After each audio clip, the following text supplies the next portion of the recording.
ባርነት አጋንንት ነው።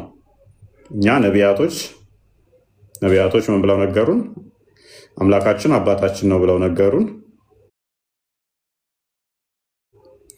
የአብ ልጅ በስጋ ሲገለጥ ክርስቶስ እግዚአብሔር አባታችሁ ነው አልን። ሐዋርያቶች ከክርስቶስ የተማሩትን እግዚአብሔር አባታችን ነው ብለው ነገሩን። ስለዚህ በውስጣችን ያለው መንፈስ ቅዱስ እግዚአብሔርን አባት ብለን እንድንጠራ እንደሚያስችለን መጽሐፍ ቅዱስ በብዙ ቦታ ነገረን ማለት ነው። ስለዚህ እናንተ በነቢያትና በሐዋርያት ላይ ተመስርታችኋል እንደሚል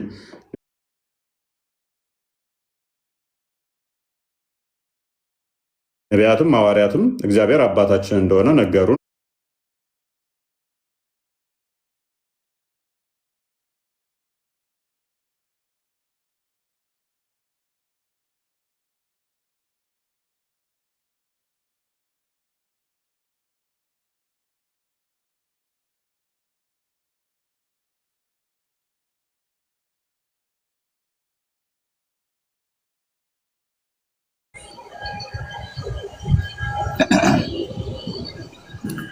አላህ ፈጣሪ ነው እንጂ አባት አንልም። ኦኬ። ስለዚህ አባት መባል አይችልም እና የተቃወመውም ልጅነት የለም። ማንኛውም ልጅ ነው ማለት እወልዳለሁ እያለ ሳይሆን ግን እወልዳለሁም እወለዳለሁም ሳይሆን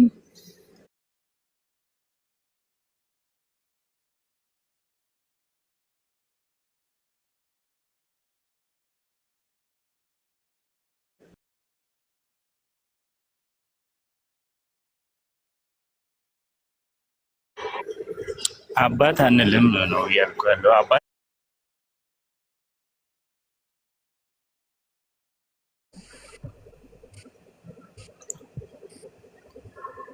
ማንንም አላምንም፣ ግን መልእክተኞቹን እንደ መልአክ እቀበላለሁ። ኦኬ። መልእክተኞቹን እንደ መልአክ ማምነው መልአክ የለኝም። ማምነው መልአክ የለኝም። ግን ቆይ ከአጋንንትና ከመላእክቶች ከነቢያቶችና ከአጋንንት ማንን ነው የምታምነው? መልአክና ማጋነትን አንድ አታርግ እያልኩ ነው። ከአጋንንትና ብሎ አንድ ሊሆን ይችላል። አዳምጥ። ከአጋንንትና ከመልእክተኞች ወይንም ከነቢያቶች ማንን ታምናለህ?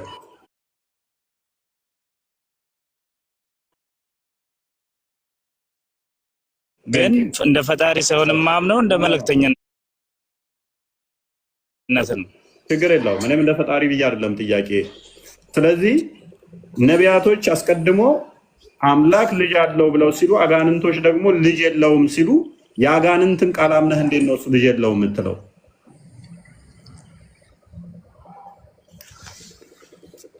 ስላልወለደ ነው። ስለዚህ አጋንንቶችን ነው የምታምነው ማለት ነው ከነቢያቶች አስተምሮ ይልቅ። አይ እሱ መረጃ ላይ አይመስልም። ዝም ብለህ ነው የምታምነው።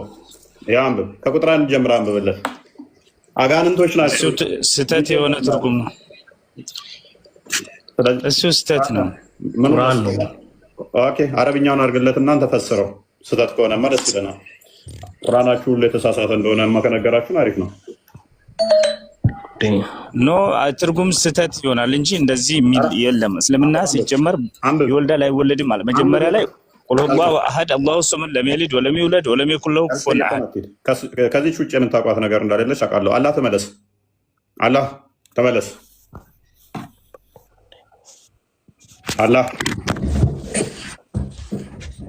አላህ ላስወጣ ነው ማትመለስ ከሆነ ኦኬ። ክፍሉን አትዝጋው ቆስጠንጢኖስ፣ አይመችም።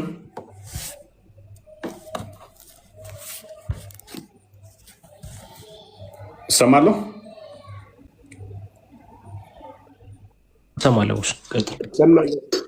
ትሰማለህ?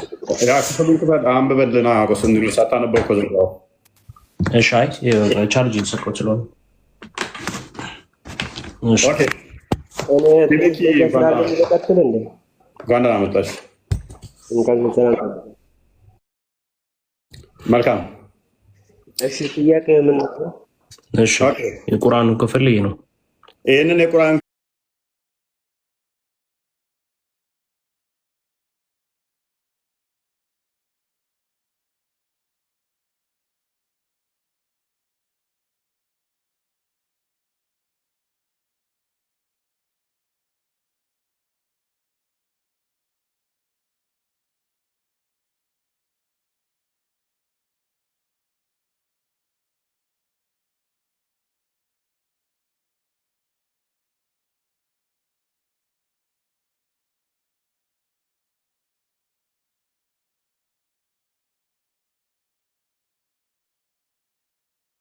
ከጂኒ የሆኑ ጭፍሮች ቁርአንን አዳመጡ። እኛ አስደናቂ የሆነን ቁርአን ሰማንም አሉ። ማለት ወደ እኔ ተወረደ። ወደ ቀጥታ መንገድ የሚመራን ቁርአን ሰማን፣ በእርሱም አመንን። በጌታችንም አንድንም አናጋራም። እነሆ የጌታችን ክብር ላቀ፣ ሚስትንም ልጅንም አልያዘም። ይህንን የተናገሩት እነማን ናቸው?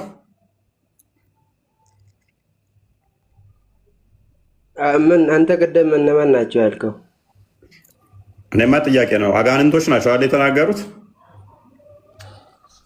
እሺ አጋንንት ማለት ምን ማለት ነው? ጂኒ ማለት ነው። እሺ ጂኒ ካፍር አለ ሙስሊም አለ። በእኛ እንደናንተ እንዳታስብ። በእኛ የሚያምኑት አሉ፣ የካዱት አሉ።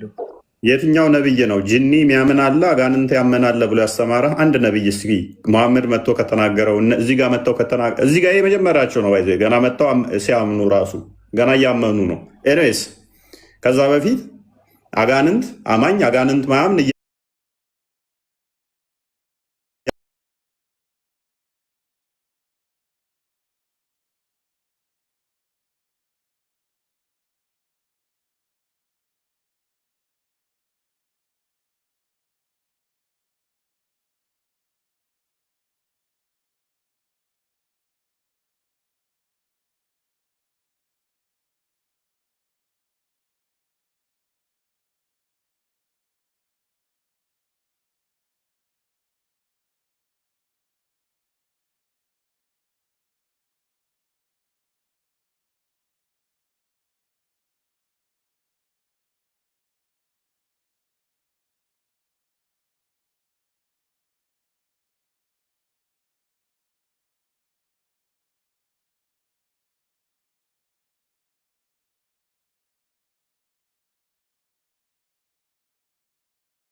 ቁርአን ለዓለማት ነው የተላከው። ለጂኒዎች ለምናምን አልተባለ ለዓለማት።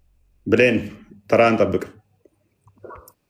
እነሆ የጌታችን ክብር ላቀ። ዓለማት ነው የተላከው። ተረጋጋ፣ ተራን ጠብቅ። እነሆ የጌታችን ክብር ላቀ፣ ሚስትንም ልጅንም አልያዘም ያለው ማን ነው? እሱ ብሌን። እሺ ወይ መልስ። ኬቤኪ ከደከመ እሺ ልክ እንደኛ አመኑት እኮ ነው የሚለው። እኛም እንደዛ ብለን እናምናለን። እነሱ አምነናል ብለው ተቀበሉት። ምን ብለው ነው ያመኑት? አጋንንቶች ልክ እንደኛ ምን ብለው አመኑ? አጋንንቶች ምን ብለው አመኑ? አጋንንት አይደለም ጂኒ ነው። አጋንንት ማለት ሸይጣን ማለት ነው። ይሄ ደግሞ ሸይጣን አይደለም። ምዕራፉ ራሱ አጋንንት ማለት ለሰው ይባላል። እኛ አይ ከቤኪ አጋንንት ማለት ምዕራፉ ገና ሲጀምር ራሱ ሜቢ መግቢያውን አሳየው። የአጋንንቶች ወይም የጂኒ ምዕራፍ ነው የሚለው። አጋንንት ማለት ጂኒ ማለት ነው። ኢንተርቼንጅብሊ ሁለቱም ቃላቶች አብረው ይሄዳሉ። ኤኒዌይስ ግን ላሳየው፣ ምዕራፉን ጠጋ አድርግለት ይነበብላል። ሱራ አልጂን የጋኔኖች ምዕራፍ ይታያል። ይታያል። ሸይጣን እና ጂኒ አንድ አይደለም። እሱን እንድትረዳ ብያለሁ።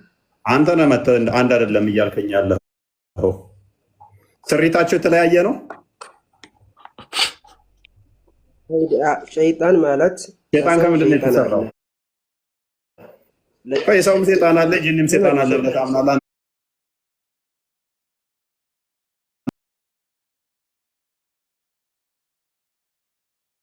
ነው ያመነው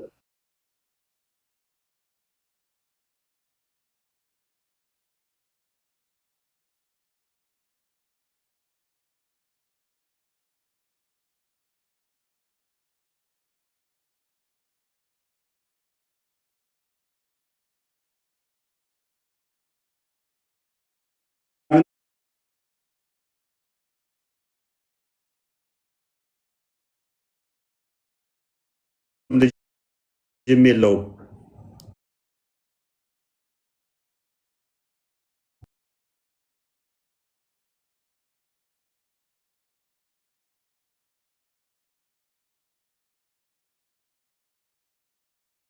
ድጋማው እስኪ ምን አልክ? አንድም ቦታ ቁርአን ውስጥ ነቢያቶች አንድም ቦታ ነቢያቶች ማለት ይችላል አላህ ልጅ የሌለው ለምንድን ነው? ስለማይገባው ነው። እንዴት ስለማይገባው አይደለም። ስለማይገባው ሳይሆን እና ኮስታ ይከፍል። ይሄንኑ ክፍል ክፈተው። ሚስት ስለሌለው ነው። ክፈተው። ሚስትንም ልጅንም አልያዘም። ሚስት የምታስፈልገው ልጅ ለመውለድ ነው። ስለዚህ ለአላህ የአካል ክፍሎችን ታጸድቃለህ። ነሰሰርሊ ልጅ እንዲኖረው ሚስት ያስፈልገዋል። አጋንንቶች መጡና ምን አሉ? የጌታችን ክብር ላቀ፣ ሚስት አልያዘም፣ ልጅ የለውም። ነሰሰርሊ ልጅ እንዲኖረው አላህ ምን ያስፈልገዋል? ሚስት ያስፈልገዋል። ሚስት ያስፈልገዋል። ነቢያቶች ግን አምላክ አዳም የጸጋ አባት ነው ሲሉ አባታችሁ ነኝ ሲል አምላክ አባታችን ነው ሲሉ ሚስት አግብቶ ወለደ ምናምን የሚል ተረት ተረት አስተምረዋቸው አይደለም። እዚህ ጋር ብቻ አይደለም። ባይዘይ ሱራ 6 መቶን ክፈተው። አላህ የተረዳው የግዴታ አባት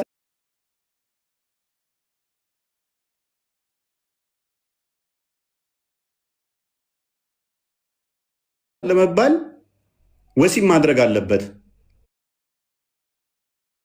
እንዴ? ወሲብ ማድረጋት የታለችና ብሎ ይላል።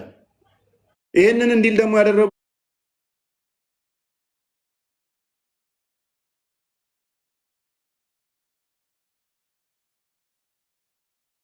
ለእርሱ ሚስት ለእርሱ ምን ሚስት የሌለችው ሲሆን እንዴት ለእርሱ ልጅ ይኖረዋል? እኔ ሚስት የሌለችኝ ሲሆን እንዴት ልጅ ይኖረኛል ካልኩኝ የግዴታ ልጅ እንዲኖረኝ ሚስት ያስፈልገኛል። እነማናቸው ይህንን ምስክር? እንዴት ልጅ ይኖረዋል?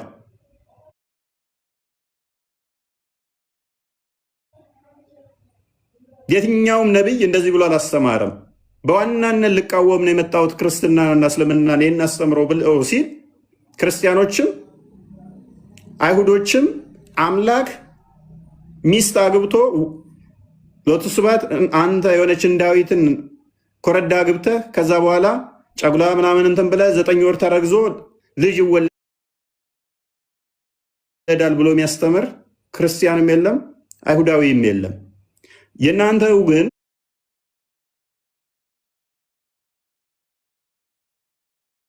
አጋንንቶች ምን ብለው ነገሩት ለመሐመድ? አላህ እኮ ሚስት አላገባም፣ ሚስት እኮ የለውም። ስለዚህ እንዴት ልጅ ይኖረዋል? ስለዚህ በቃ እኛ አመንን በጌታችን ሚስት የለውም።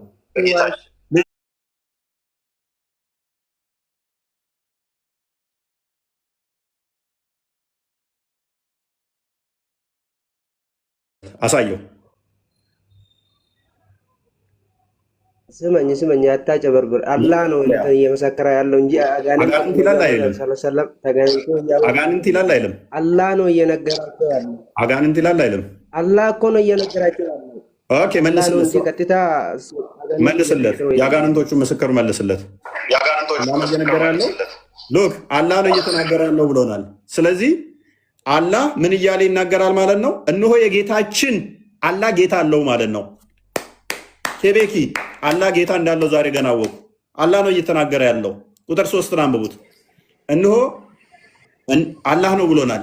እነሆም የጌታችን ክብር ላቀ። አላህ ጌታ አላቸው። አላህ ምን አለ? የጌታችን ክብር ላቀ። ሚስትንም ልጅንም አልያዘም። ፖለቲካ አትስራ፣ እንደዛ አይደለም። ተረደኝ። መጀመሪያ ስመኝ አስጨርሰኝ። ከየት አመጣው እንደዚህ አይነቱ ነገር? አንብበው። እሺ ቁርአኑን አንብበው። ልንገርህ፣ መጀመሪያ ጂኒዎች አመኑት። እንዳመኑት ደግሞ አላህ ነቢዩ አለይሂ ሰላም ነገራቸው ነው እንጂ ጂኒ ለራሳቸው ለነቢዩ ተገናኝቶ እየተናገሩ አይደሉም። ከተረዳኸኝ ማለት ነው። አልተገናኙም። ፖለቲካ ለመስራት ቆይ ከፍ ላድርግ። ተገናኝተዋል አልተገናኙም? ጂኒዎችና መሐመድ ተገናኝተዋል አልተገናኙም? እዚህ ጋር ተገናኙ የሚል ነገር የለም። ተገናኝተዋል አልተገናኙም? ተገናኝተው ነግረውታል አልነገሩትም? ተማምረዋል አልተማማሩም? ራሱ ፍላጎት ቆይ ተገናኝተዋል አልተገናኙም? እንደተገናኙ ነቢዩ መሐመድ ዓለይሂ ሰላም ቻሌንጅ አድርገኝ እስኪ። ግን እነሱ ተገናኙ። ቆይ ታጋንንቶቹ ጋር ተገናኝቷል ወይንስ አልተገናኘም? መሐመድ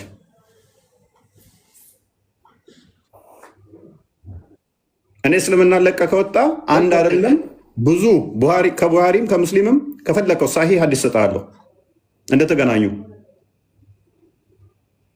ነገርኩ እኮ። ነቢዩ መሐመድ ዓለይሂ ሰላም እንደተገናኙ አላወቁም። አላህ ግን ነገራቸው። ነቢዩ መሐመድ ዓለይሂ ሰላም ሰውን እያስተማሩ ነበር።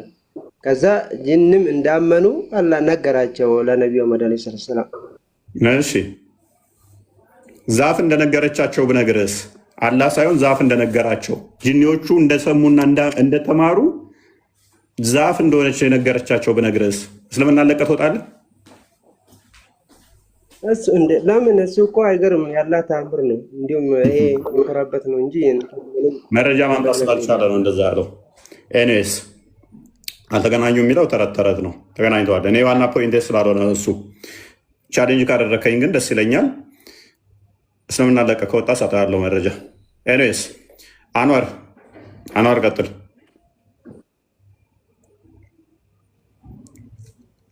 እኮ ለመውጣት ያንተን ሃይማኖት መከተል መቻል አለበት ማለት አልጣኝም፣ ግዴታ አይደለም። እና እንደዛ ብለህ የምታስብ ከሆነ አስተምሮቱ ላይ ከሆነ ምንድነው የእናንተ ሃይማኖት ልጅ አለው? የእናንተ ሃይማኖት አላህ ልጅ አለው ብለህ ካሰብክ ተግባባ። ኢየሱስ ክርስቶስ የምታምኑት ሃይማኖት ልጅ አለው ብለህ ድምጽ እየተቆራረጠ ነበር።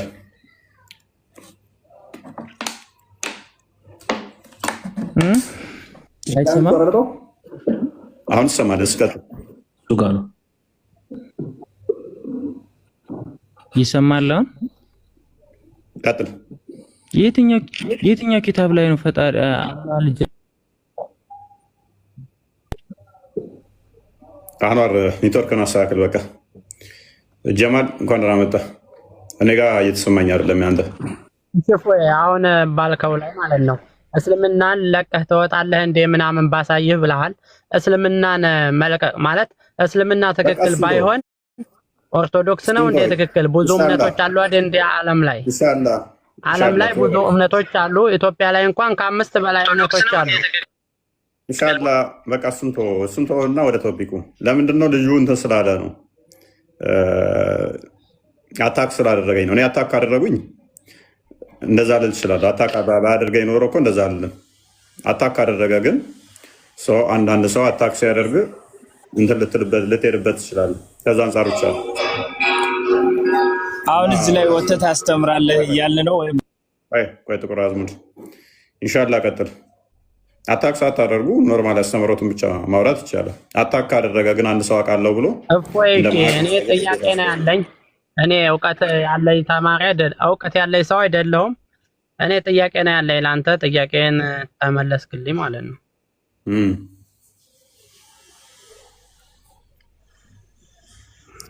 ሶስት ጥያቄ ያለኝ። የኔ ጥያቄ አንድ ያኔ ዛሬ ብቻ አይደለም በበፊት ቀንም እስልምና ትክክለኛ ያኔ መሐመድ ሐሰተኛ ነብይ ነው፣ እስልምና የመተተኞችና የደጋሚዎች እምነት ነው ምናምን ብለሃል። አሁን በዚሁ ላይ ጨምሬ ማለት ነው እስልምና ትክክል እሺ አይደለም ከተባለ ዓለም ላይ ብዙ እምነቶች አሉ። ኢትዮጵያ ላይ ራሱ ከ5 ከ6 በላይ እምነቶች አሉ። እነዛም አሉ። እስልምና ትክክለኛ አልሆነም ከተባለ እነዛም እምነቶች አሉ። ከነዛም እምነት ያኔ እነዛም አሉ፣ እነዛም ይኖራሉ። ያኔ ኦርቶዶክስ ብቻ አይደለም። እስልምና ትክክል አለመሆኑን ካስተማርክ እነዛ እምነቶችም እሺ ትክክል ሊሆኑ ይችላሉ ማለት ነው። አንድ ጥያቄ ይሄ ነው። ደግሞ እዚህ ጋር ስንገባ ደግሞ ማንኛውም መተን እንገባለን።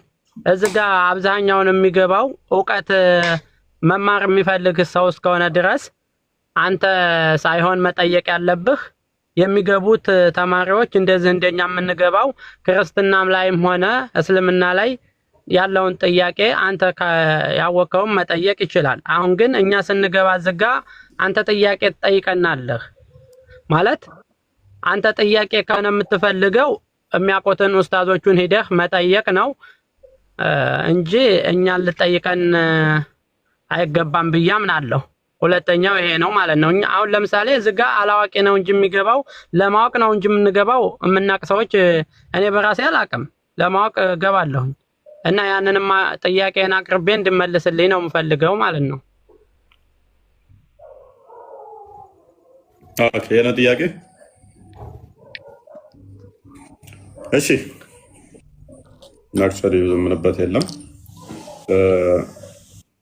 እስልምና የመተተኞች የደጋሚዎች ነው ብለሃል የሚል አይደል ነው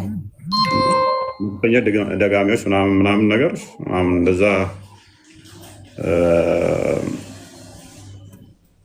አይደል ነው እንደዛ ብዬ ቪዲዮ ሰርቻለሁ አላስታውስም አክቹዋሊ አላስታውስም እኔ በበኩሌ ሰምቼ አላውቅም እንደዛው ያ ግን ድግምትንና መተትን ሙሐመድ እንደፈቀደ ደግሞ መረጃዎች ልሰጥ እችላለሁ። በብዙ ጣዖታት ስም አይሆን እንጂ ባላ ስም ድግምት መደረግ እንደሚቻል ኢቭን ላይቭም ገብቼበት አላውቅም። ይሄንን አክቹዋሊ መረጃው እንዳለኝ አውቃለሁ። ኢቭን ክርስትናን አታክ ስታደርጉ እንደዚህ እያላችሁ ስትሳደቡ ዚስ ማች እንትን ብዬ አላውቅም። ኤኒዌይስ ስለዚህ ሜይ ቢ ያልኩበት ሜይ ቢ ስሜታዊ ሰዎችን ቡል ካደረኩኝ እንደዛ አይደለም አላውቅም። የኢብን መስዑድ ሚስት ራሱ ጠንቋይ ጋር ትሄድ ነበረ። ኢብን መስዑድ ማለት በዋናነት አራቱ ቁርአንን እንትን ይላሉ ብሎ ያስተምራሉ ወይም ቁርአንን ያስተላልፋሉ ተብለው ከተመረጡት ምርጧ የተባለችው ኢብን መስዑድ ሚስት አይኗ ስትታመም ጠንቋይ ቤት ትሄድ ነበር። ኤኒዌይስ ያውን ከባድ እንትን ያለበት ጋር ማለት ነው እና እስልምና ለቀህ ትወጣለህ ልስጥህ ቻሌንጅ ታደርገኛለህ? እስልምና ለቀህ ትወጣለህ የሚባል ጥያቄው ምን አይነት ነው? ይሄ እንደዚህ አይነት ስላልክ ስንት ሰው አክፍረህ እንትን ብለሃል? አዳምጥ ቆይ። ስለዚህ ሜይ ቢ እንደዛ የተናገርኩት ካለ ቪዲዮን ታሰማኝ። መረጃ ካለህ መረጃ ማቅረብ ነው። መረጃ ስጠይቅም አዳምጥ። አንተ አይደለም አሁን እየጠየቀኝ ያለው ለኢንሻላህ ነው። ሜይ ቢ እንደዛ ያልኩት ካለ ቪዲዮን ታሰማኝና መረጃውን ከፍታለሁ። አሁን ለተናገርኩትም መረጃውን ሰጣችኋለሁ፣ ችግር የለው። ስለዚህ ከድግምት ጋር ከተያያዘ የተናገርኩት ካለ ሜይ ቢ የመጣሁበትም ወደ ንጽጽር የገባሁበትም ዓለም ከዚህ ጋር የተያያዘ ነው። እናንተ እንደውም ክርስትናን አታክ በምታደርጉበት ላይ ስልጤ ላይ ካስታውሳላችሁ ክርስቲያኑ ያስደግመውብን ነው የኛ ልጆች ትምህርት ሰነፍ የሆኑት ብላችሁ ንብረት ስታወድሙ ነው። የጓደኛዬም ንብረት ስለወደመ ይህ አካሄድ እስልምና ትክክል ካልሆነ ብዙ እምነቶች አሉ። ኦርቶዶክስ ነው ትክክል የሚሆነው ወለ ፕሮቴስታንት ነው ወለ ዋቄፈና ነው። ከነዚህ ብዙ እምነቶች አሉ። አንድ ሰው ከእስልምና ትክክል አይደለም ብሎ ከወጣ ኦርቶዶክስን ብቻ ነው እንደሚከተለው ሌሎች አሉ። እነዛስ ነው እኮ እኔ አንደኛው ጥያቄ። እሺ እመጣለሁ። ፖይንቱ እዛ ላይ ነው። እሺ እመጣለሁ። በቃ ኤኒዌይስ እናሳጥረው፣ ወደ ፖይንታችን እንግባ። ኤኒዌይስ እዛ ጋር አንተን ካለ አምጡት እና የተናገርኩ ካለ ሜይ ቢ መረጃዎች ማቅረብ ስለምችል እንደዛም ብዬም ከሆነ መረጃዎች ያቀርባለሁ ላልኩት፣ ካላልኩም ደግሞ ብዙም እንትን አይለኝም። ኤኒዌይስ እስልምና ሐሰት ከሆነ የትኛው ነው ትክክል የሚሆነው የሚል ነው። ባለፈውም ብያለሁ እኔ ክርስትና ስህተት ነው ማለት እስልምና ትክክል ነው ማለት አይደለም ብዬ ተናግሬያለሁ ለታ። አሁን ደግሞ ዩኒቨርስ እናደርገውና እስልምና ስህተት ነው ማለት ነሰሳርሊ ኦርቶዶክስ ትክክል ነው ማለት ላይሆን ይችላል እንደናንተ። ለእኔ ግን ትክክል ነው ብዬ ነው ማምነው። አዎ ኦርቶዶክስ ነው ትክክል። አንተ ግን እንደዛ ብለህ አለማመን መፍትሄ ነው። እስልምና ስህተት እንኳን ቢሆን ኦርቶዶክስ ትክክል ያደርገዋል ማለት አይደለም ብለህ ማመን ጤናማ ነው። ከዛ በኋላ መፈተሽ ግን ያንተ ድርሻ ይሆናል ማለት ነው። የትኛው ትክክል ነው ብሎ የትኛው ነው ትክክል ብሎ እንደኔ ብትጠይቀኝ ግን ሌላው የትኛውም ስህተት ነው ከኦርቶዶክስ ውጭ ብዬ ነው ማምነው። ፔሬድ። ሌላኛው ምንድነው እሱ እኛ ምንገባው ልንጠይቅህ ነበረ አንተ ትጠይቀናለህ የሚል ፕሊስ። ታድሶም ሆነ ምንም ምንድን ነው የሚታደሰው? ጫማውን ያድስ። የፈረሰ ቤት ካለ ቤቱን ያድስ። ኑሮውን ማደስ ያልቻለ ሃይማኖቱን ያድሳል። ሃይማኖት የምታድሰው ሳይሆን አንድ የተሰጠ ነው። ሃይማኖት ማለት በራሱ መገለጥ ነው። ወንድማችን ጀማል አንድ ጊዜ ይሁዳ በመልእክቱ ላይ አንድ ጊዜ የተሰጠች ሃይማኖት ለእሷ እንድትጋደሉ ጽፍላችኋለሁ ይላል። ነገር ግን ሾልከው የገቡ አንድ የሚዩት አድርገው ይሁዳ በመልእክቱ ላይ ቁጥር 3 ይመስለኛል። ሎክ ወዳጆች ወይ ስለምንካፈለው ስለ መዳናችን ልጽፍላችሁ እጅግ ተግቼ ሳለው ለቅዱሳን አንድ ጊዜ ስንዴ አንድ ጊዜ ፈጽሞ ስለተሰጠ ሃይማኖት አንዴ ነው የምትሰጠው እንጂ የሆነ ሰዓት እየመጣ ምታደሳት አይደለም። እንድትጋደሉ እየመከርኳችሁ ጽፍላችሁ ዘንድ ግድ ሆኖብኛል ይላል። ስለዚህ አንዴ ነው የተሰጠችው እንጂ የሆነ ሰዓት ምጠግናት፣ የሆነ ሰዓት ምታሻሽላት፣ የሆነ ሰዓት ዳይፍ እያደረግ፣ የሆነ ሰዓት ሳይህ እያደረግ፣ የሆነ ሰዓት ሐሰን እያደረግ ምጠግናት ሃይማኖት የለችም። አንዴ ሳኪ ሆና ትሰጣለች። ከጊዜ በኋላ መጥቶ የሆነ ምሁር ዳይፍ የሚያደርጋት ሃይማኖት የለችም። ለዚህ ነው በኤፌሶ መልእክቱ ሐዋርያ ቅዱስ ጳውሎስ አንድ ሃይማኖት፣ አንዲት ጥምቀት፣ አንዲት ጌታ ይላል። አንድ ጌታ ይላል። ሶሪ አንዴ ነው የተሰጠው። አንዲት ነች ያለችው። እሷን ምታድሳት አይደለችም። ራስን ታድሳለህ እንጂ በሃይማኖት ውስጥ ሃይማኖትን ወደ አንተ ለማምጣት ስትል አንተ አታድሰው። አንተ ልክ ወደ ሃይማኖት ለመሄድ ስትል ራስ መታደስ ግድ ይልሃል ማለት ነው። ስለዚህ ታድሶ ብትል አይመለከተንም ማለት ነው። ራሳቸውን የቻሉ ኑሯቸውን ያድሱ፣ ላይፋቸውን ህይወታቸውን ያድሱ። ያ ነው። ስለዚህ አይድኑም ብለን እናምናለን። ጥያቄው ይህን ይመስላል። ሜይ ቢ ኢንሻላህ እንደውም እኔ ልጠይቅ ነበራል ጠየከኝ ነው። እንደዛ ነው። ወደ ቶፒኩ እንመለስና እንትና ፓራፍሬዝ አድርገው ቶፒኩን ፍትሀት በሚባለው አንድ ማብራሪያ ስጠኝ። እፎይ ስለ ፍትሀት ማለት ነው። ፕሊስ ሙባረክ አትረብሽ። ወደ ቶፒኩ አንዴ ፓራፍሬዝ ታምና የደሃ ፍትሀት ይለያያል እና ምንድነው እሱ? እና ምን አገባኝ እኔ። ተፈታ ሲፈልግ ከሞትክ በኋላ ጅብ ያስበላ፣ ተፈለገ ያቃጥልህ፣ ተፈለገ ይቅበርህ፣ ከፈለገ ውሃ ውስጥ ይጣልህ፣ ከፈለገ ጋራ ላይ ያስቀምጥ፣ ከፈለገ ፎቅ ላይ ይስቀልህ፣ ከፈለገ ቤት ውስጥ ያስቀምጥ። ከሞትክ በኋላ በድንህ ምንም ያመጣው ነገር የለም። እንደናንተ የኛ መቃብር ውስጥ ናኪርና ሙንከር መጥተው እዚህ ሐሚት አምታል ብለው በጆሮ ውስጥ ሽብል ጨምረው የሚቀጠቅጡ፣ ሽንት ሸንተሃል ብለው ቂጥህን በሰንሰለት ብረት በቂጥ ውስጥ ጨምረው በአፍ ውስጥ የሚያወጡ መቃብር ውስጥ እንደዛ አስተምሮ እኛ ጋር የለም። ስለዚህ አፍና ትክፈት እንደዛ አፍን ልከፍ መረጃ ትፈልጋለህ? ናኪርና ሙንከር መጥተው ከጠየቁ በኋላ ዛልዛላቱን በስርዓት እናውራ። ነግሬሃለሁ። ለምን ምን ዘርዘር ነው የምታወራው? ሽንት ከነካ ጨርቅህን መቃብር ቤት ውስጥ ትቀጠቀጣለህ። እኛ ጋር ግን ከሞትክ በኋላ ስጋ ቆሽሻለህ። ኃጢአተኛ ነህ እኮ ተናረህ እየሄድክ ታዲያ ላትቀጠቀጥ ነው? አረ አሁን አንተ ውስጥ የምታወልቅ እኮ ቂጥህ ላይ አራ አይጠፋም። ምን እያልክ ነው? መጀመሪያ ቂጥህን መታጠብ አለበት። ንጹህ መሆን አለበት። የሰው ልጅ ንጹህ መሆን አለበት። ተነቆሻሻ አይደለም እያልክ ያለው። ቻሌንጅ አድርገኝ ጥቁር አዝሙድ የምትታጠበው እኔ የጠየቅኩህ የሀብታምና አዳምጥ። የምትታጠበው ለንጽህና ሳይሆን ኃጢአትህን ይቅር እንዲባል ነው። ቻሌንጅ ታደርገኛለህ? አይደለም መጀመሪያ የጠየቅኩህ እኮ እኔ ሌላ ነው። ሌላ ውስጥ አስገባኸኝ እንጂ። ምክንያቱም ለምን መሰለህ? እስከዛሬ ተምረህ ማታውቀውን ሰምተህ ማታውቀውን ጆሮ ጭው የሚያደርግ ታሪክ ልንገርህ። ውዱ የምታደርገው አልነግረኝም። ለንጽህና ሳይሆን አዳምጥ፣ ለንጽህና ሳይሆን ኃጢአት ይቅር ማያ መሆኑን እንዳሳየህ እስልምና ለቀህ ትወጣለህ። ቻሌንጅ ታደርገኛለህ? ሰምተው ማታውቀውን ልንገርህ። እምነት ልከተል፣ ውሸታም እምነት መከተል አልፈልግም። እስልምና የእውነት እምነቴ ነው፣ እኮራበታለሁ፣ አምንበታለሁ። እሺ አትጩህ። ሱረት ተውባ 108ኛው አያ ላይ ተፍሲር ኢብን ከሲር አትጩህ። አዳምጣ ስላነሳው ሱረት ተውባ 108ኛው ተፍሲር ኢብን ከሲር ንጽህናን ራሱ መታጠብን የለመዱት የነብይ ሰሃቦች ከመጽሐፉ ሰዎች እንደሆነ አስቀምጦታል። 40 ዓመት ሙሉ ነብይ አልታጠበም ማለት ነው። ጅብሪል መጥቶ ነው ገና ብልት ላይ ራሱ ውሃ እንደዚህ ጨምር እያለ ብልቱ ላይ ውሃ መጨመር ያስተማረው ነብይ ከሆነ በኋላ ነው። አትዋሽ። ቻሌንጅ ታደርገኛለህ? እና ከፍ ላድርግ ቶፒክ ስላልሆነ ልትዋሽ ስትፈልግ ልትዋሽ ስትፈልግ ይኸውንካ ልትዋሽ ስትፈልግ ሰውን ሚዩትና እንትን ታደርጋለህ። እኔ ግን እውነቱ ቻሌንጅ አድርገኝ። ያወራኸው ውሸት ነው በለው። ውሸት ነው። እውነት ከሆነ ግን እኔ እስልምና ሐሰት ነው ላለው በለኝ። ውሸታም ነህ እንጂ ተመጀመሪያ እስከ መጨረሻ ሲጀምሩ ጩኸቱ ለቆ ውሸት ነው። እስልምና ውሸት ነው የምታመጣች በራሴ እንትን ብዬ ነው። አንተ ሙባረክ አዳምጥ። ሃይማኖት አንተ ስለከኝ አደረጉ ዛሬ ለማለት እንጃችሁ። ዛሬ ምን ሆናችኋል ግን? ምን ሆነ አይደለም አንተ የምታወራው ነገር ስነ ስርዓት ውጭ የሆነ ነገር እያወራ ነው። እስልምናም በጥላቻ በጭፍን ጥላቻ ምንድነው? ዛሬ ምን ሆናችሁ ነው? ጤናም የላችሁ እንዴ? ከቶፒክ ጥላቻን ተውና ጭፍን ጥላቻን ተውና ፓራፍሬዝ አድርገውና ቶፒኩን አንዴ ቶፒኩ ላይ ያወሩስ። ምንድነው? ምን ሆነዋል ዛሬ? ምን ሆነ? ለምን ታወርደዋለህ? በስተክል እንትን የሚለው ኧረ ሙባረክ ቶፒኩ ላይ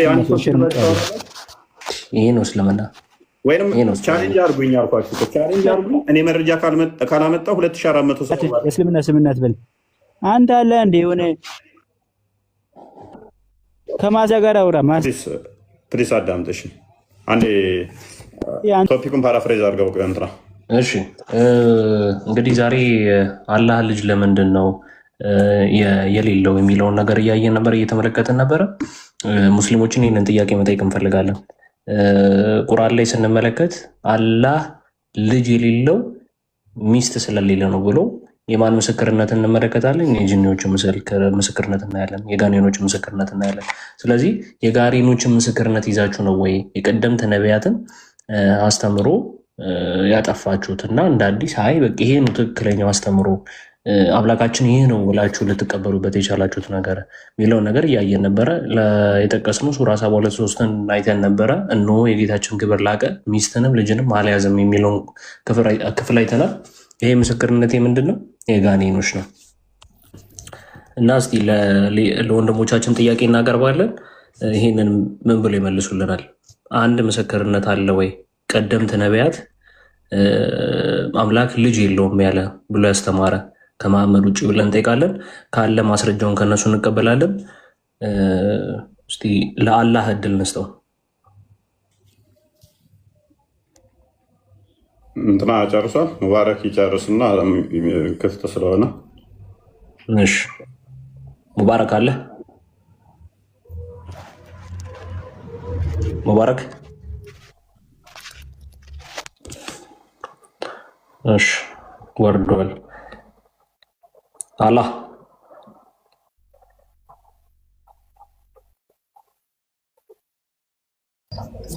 እሺ፣ መራባ እንኳን ደህና መጣ ወንድማችን።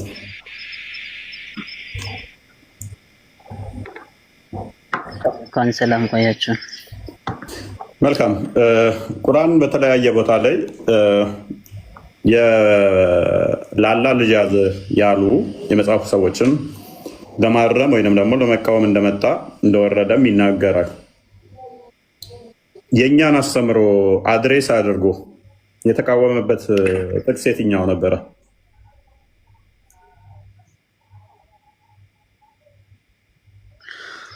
ማን ነው ልጅ የሌለው? አላህ ነው ማለት የእኛን አስተምሮ እየተቃወመ ነው አይደለ? ለእኛ ነው ምላሽ የሚመስለው።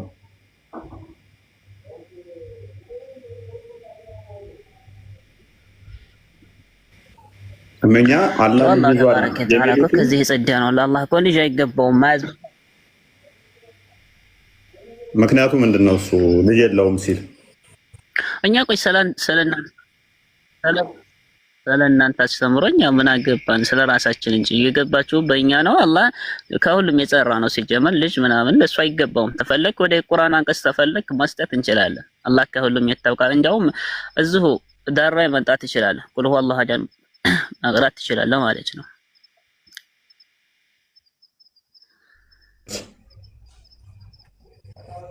እኔ ጋር የተቋረጠው አላህ ተባረከ ወተዓላ እንደማይወልድም ማለት ነው።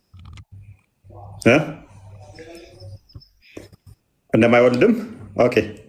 እዚህ ቁል ሁወ አላሁ አሐድ ላይ መሄድ ትችላለህ እኮ አሁን የላቁን አንቀጽ ላይ ራም እሰር። እሺ መልካም። እሺ እሱ የባህሪ ልጅነትን እሺ በዛ መልኩ የሄድክበት እሺ። የጸጋ ልጅ አባት ተብሎ ቢጠራ ምንድነው ችግሩ?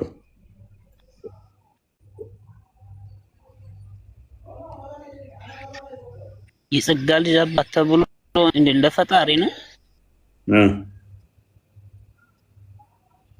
ፈጣሪ እኮ አንድ ብቻ ነው።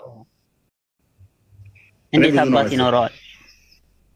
እንዴት እሱ አባት ይኖረዋል አይደለም ያልኩት። አባት ለምን ቢባል ነው ያልኩት። ለፍጡራኑ በጣም ችግር ያ ከሆነማ በፍጡር መልኩ ገባ። አባት ቢባል ያ ከሆነማ በፍጡር መልኩ ገባ። ስለዚህ አይገባውም። ችግር አለው። እንዴት ነው የሌለው?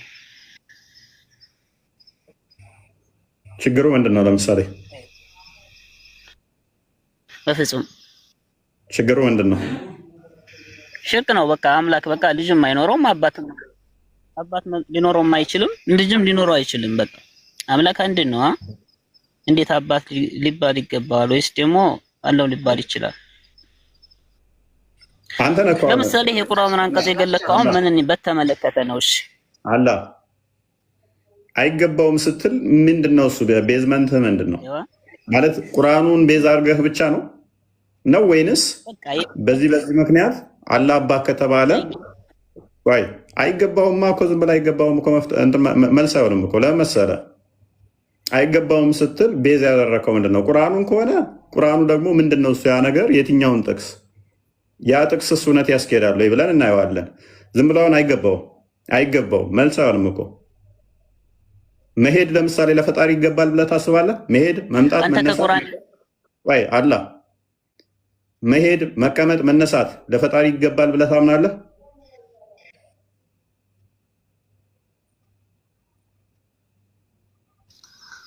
ላ አይገባውም። ለሱ በራሱ ሂደት ምን ያነ ወላሂ አለም። ወላኪን ግን ቴንኪው ሎክ ለፈጣሪ መሄድ፣ መነሳት፣ መቀመጥ፣ መቆም ምናምን የሚባል በፍጹም አይገባውም። ምክንያቱም ብዙ ስህተቶችን የሚያመጣ ስለሆነ መሄድ፣ መነሳት፣ መምጣት፣ መቆም የሚባሉ ነገሮች የፍጡራን ባህሪ ስለሆኑ ለአላህ ግን ተነግሮለታል።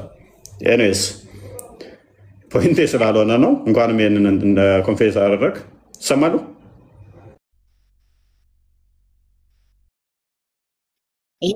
መረጃ ትሰጠኛለህ? ይሄ እኮ የፍጡራን መልክ እኮ ነው እያስያዝከ ያለው። ይሄዳል፣ ይንቀሳቀሳል ምናምን ስትለው እኮ የፍጡራንን እኮ መልክ አያስያዝከው እኮ።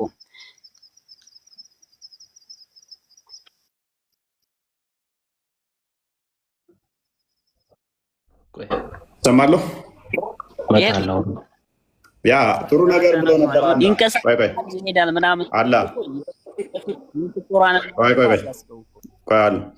መሄድን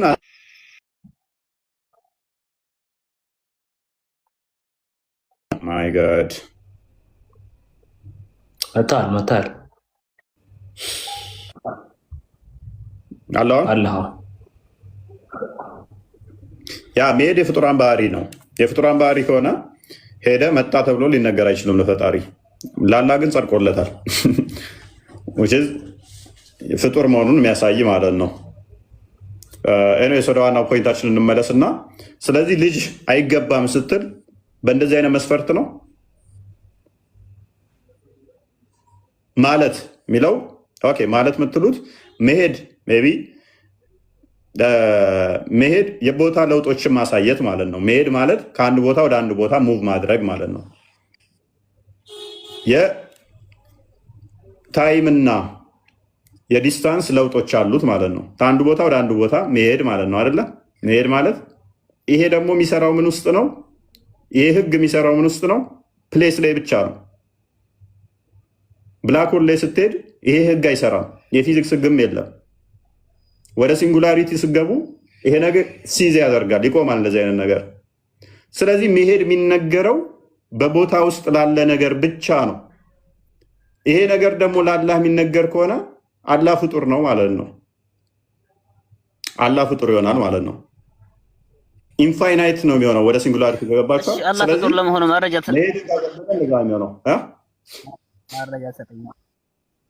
ምን መረጃ ትሰጠኛለህ? አላህ ፍጡር ለመሆኑ መረጃ ትሰጠኛለህ? ራስ ነገር ከኝ እኮ መሄድና እናጸድቅም ካልክ በኋላ አላህ እንደሚሄድና እንደሚነሳ እንደሚወጣ እንደሚገባ እኮ ራስ ስለምታጸድቀው ማለት ነው። እኔ ላውራ እኮ የመሄድ ባህሪ እኮ ስታረቅ በፍጡር ነው የሚገባው። ገባ? ለአላህ ደግሞ ልጅ አይገባውም። አላህ ተባረከ ወተዓላ አይወልድም አይወለድም። ይሄ አንድ የእሱ ንግግር ነው፣ የእኛ ንግግር አይደለም። አላህ ምክንያቱ ከፈለክ ከእያንዳንዱ አንቀጽ ምክንያቱ ምንድነው ነው? በቃ አላህ ተባረከ ምክንያቱ የማይወልድበት ነው።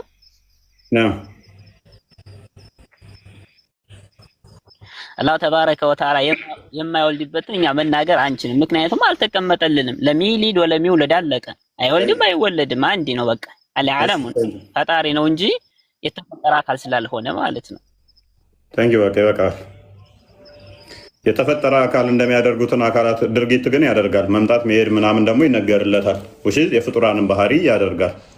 ኤኒዌይስ ሀያት እንኳን ደህና መጣሽ። ሀያት መሰለኝ የሚለው ጀማል ይቀድምሽ። እስኪ ታላ ባህሪ ያደርጋል ቢባልም አንድ ጊዜ እዚህ ላይ ሀሳብ ለመስጠት የፍጡራንን ባህሪ ያደርጋል ቢባልም ታዲያ እንዴት ሊረዳ ይችላል? አሁን አንተ እንዴት ነው የምትረዳው?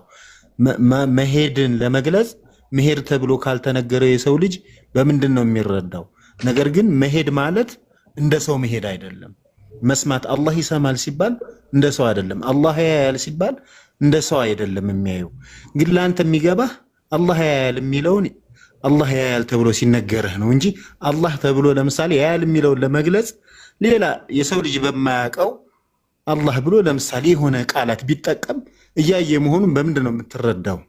አንተ እንድትረዳው ነው ይሄን ባህሪ የተነገረው እንጂ እንደ ሰው መሄድ፣ እንደ ሰው መስማት፣ እንደ ሰው መራመድ፣ እንደ ሰው ምናምን አድርገህ ባትረዳው ጀማል ሀሳብ ለመስጠት ነው። እዚህ ላይ አመሰግናለሁ። ነገር የለውም። አይ እንደ ሰው የሚል ነሰሰርሊ እንደ ሰው አላልኩም። መሄድ የሚለውን ብቻ ነው ያጸደቅኩት እንጂ እንደ ሰው የሚለውን አይደለም። ምክንያቱም የተለያየ አካሄድ መንገዶች ምን ለማለት ፈልጌ ነው እዚህ ጋር የአላህን ከሰው ጋርም ሆነ ከሌላ አላህ ከፈጠራቸው ነገራቶች ጋር አታመሳስለው ለማለት ነው።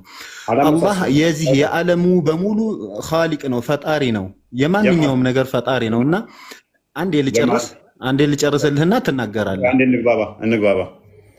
እንግባባ አይሻልም? አካላትን ታጸድቃለህ ላላ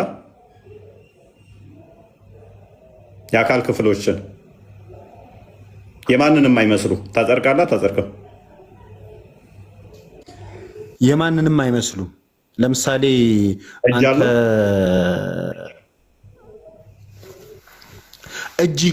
እጅ መኖሩን ለመግለጽ አላህን ምን ትባል? አንተ ምን ብትባል ነው የሚገባ? እጅ አለው ወይ? የማንንም አይመስሉ እጅ አለው የለውም? እየነገርኩህ እኮ ነው።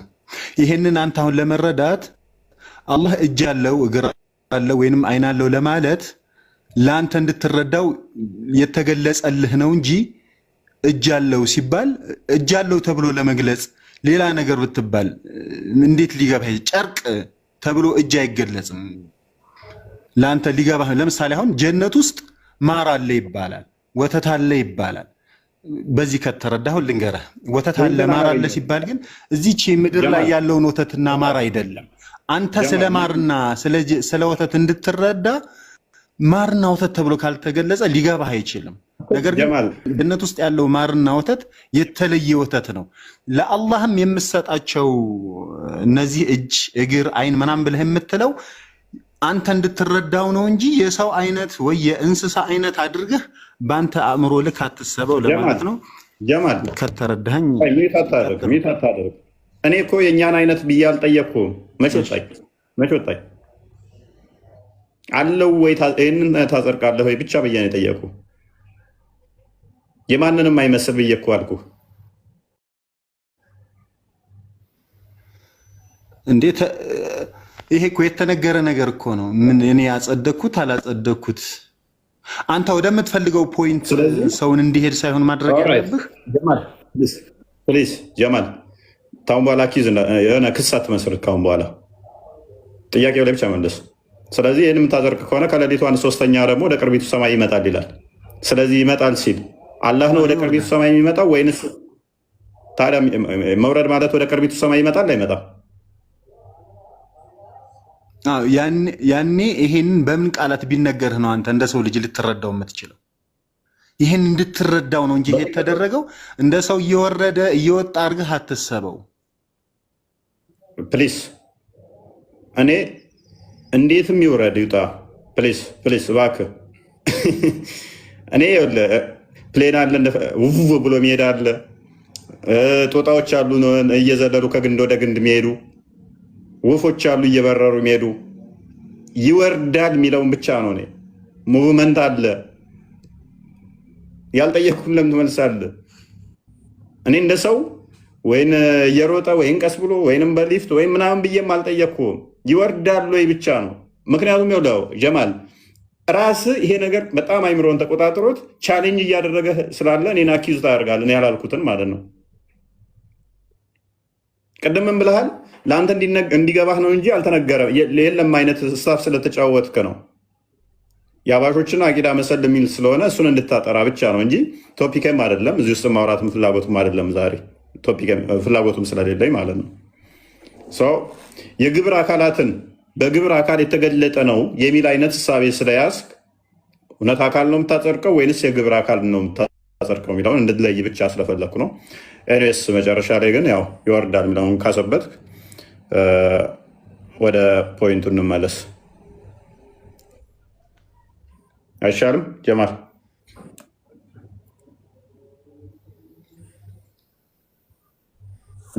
ተቆርጧል። ቀጥል አለው እየሰማሁ ነው። ኦኬ። ስለዚህ እነኝህን አካላቶች የማንም አይመስሉ ብለህ ካጸደካቸው ከተስማማን፣ ኦኬ። እነኝህን አካላቶች ልጅ የለውም የሚለውን የተቃወምክበት ምክንያት ምንድን ነው? እሱ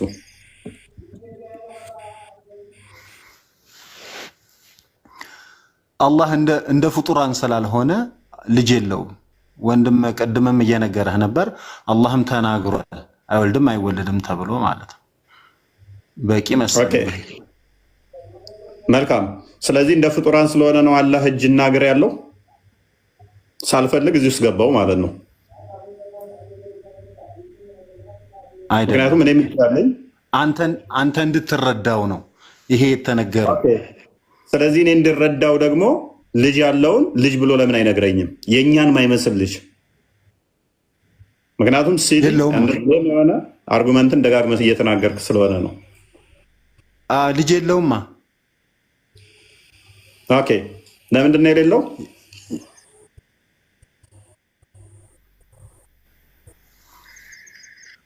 አምላክ ፈጣሪ ልጅ ስለሌለው እሱ ብቸኛ ነው። አይወልድም አይወለድም። ኦኬ። መወለድ ማለት ምን ማለት ነው? አልወለደም አልተወለደም። አልወለደም አልተወለደም። ሰው ወልዶ ሊሆን ይችላል ማለት ነው። ኦልራይት። የመውለድ አቅም አለው፣ ፖቴንሻሉ አለው። ኩን ፈይኩን ነው። አላሁ ዐዘ ወጀል የሚፈልገውን ነገር ሁን ይለዋል፣ ይሆናል። ኦኬ። ያቺ ኩን ራሱ ፍጡር ነች። ትእዛዝ ኩን ምንድን ነች? ትእዛዝ ነው። ምኑን ነው የሚያዝበት? ዓለም ከመፍጠሩ ማለት ነው። ቆይ ኩን ራሱ ጋር አለች የለችም? የሚፈልገውን ነገር ያዛል፣ ይሆናል። ኩን ራሱ ጋር ነበር።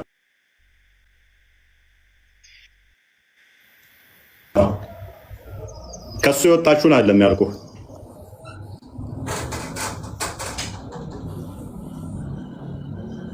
ዓለምን ሳይፈጠር ከፍጡራን ጋር ሳይነካካ ማለት ነው።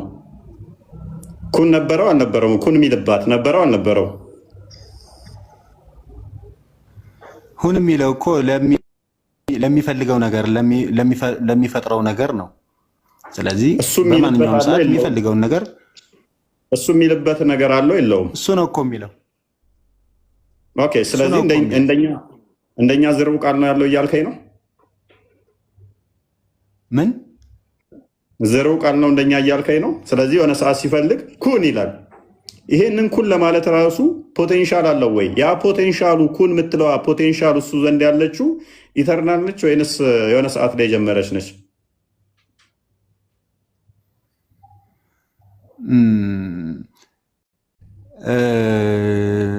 የተረዳው አልመሰለኝም ጥያቄህን። ግን ምናልባት አላህ ይሄንን ምድርም ሰማይን ዓለምን ይሄን ከውኑን ከመፍጠሩ በፊት መሆን ያለበትን ነገር እንዲሆን የወሰነበት ውሳኔዎች ስለ ሰማይ፣ ስለ መሬት፣ ስለ ሰው ልጅ አልጠየኩም። ቀድር አይደለም ቶፒኬ። ታዲያ ምንድን ነው የምታወራው? ያንን የወሰነበት ቃሉን ነው የጠየቅኩህ እኔ አይደለም። እንትና ጀማል አይሰማም? ኡፈይ ምናልባት እኔ በተረዳሁት ማለት ነው። እሰማለሁ ትሰማለህ? ኩን የምትለው ቃል ፍጡርና ፍጡር አይደለም የምትለው? እሺ አይደለም። ይሄ ጥያቄ ይሄ ነው አይደል? እሺ ቀጥል። ስለዚህ ይሄ ባህሪ ይባላል። አሐደል ከላም ስናይ ባህሪው ምናልባት ይሄ የአላህ ባህሪ ነው። ገብቶሃል? ከላም ነው፣ ወደ ከላም ነው የሚሄደው። ከላም ማለት የአላህ ከላሙላህ የአላህ ካለ ንግግር ለአላህ ባህሪ ነው እንጂ ፍጡር አይደለም። የአላህ ባህሪው ነው። ኦኬ ባህሪው ነው። ከላም የአላህ ባህሪ አላህ ሁን የምትለው ቃል ማነው? የአላህ ባህሪ ነው እንጂ እንትን አይደለም። እሺ ያ ባህሪው ዘላለማዊ ነው ብለህ ታምናለህ? ዘላለማዊ ነው ባህሪው። ባህሪው ዘላለማዊ አለ።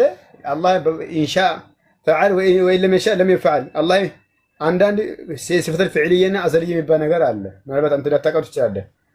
ፍዕልይና አዘልይ የሚባል ነገር አለ። ፍዕልይ ማለት አላህ በፈለገው ጊዜ፣ ለምሳሌ አላህ ከዓርሽ በላይ መሆኑ፣ እንደዚህም ደግሞ በሶስተኛ ሌሊቱ መውረዱ፣ ይሄ ፍዕልይ ይባላል።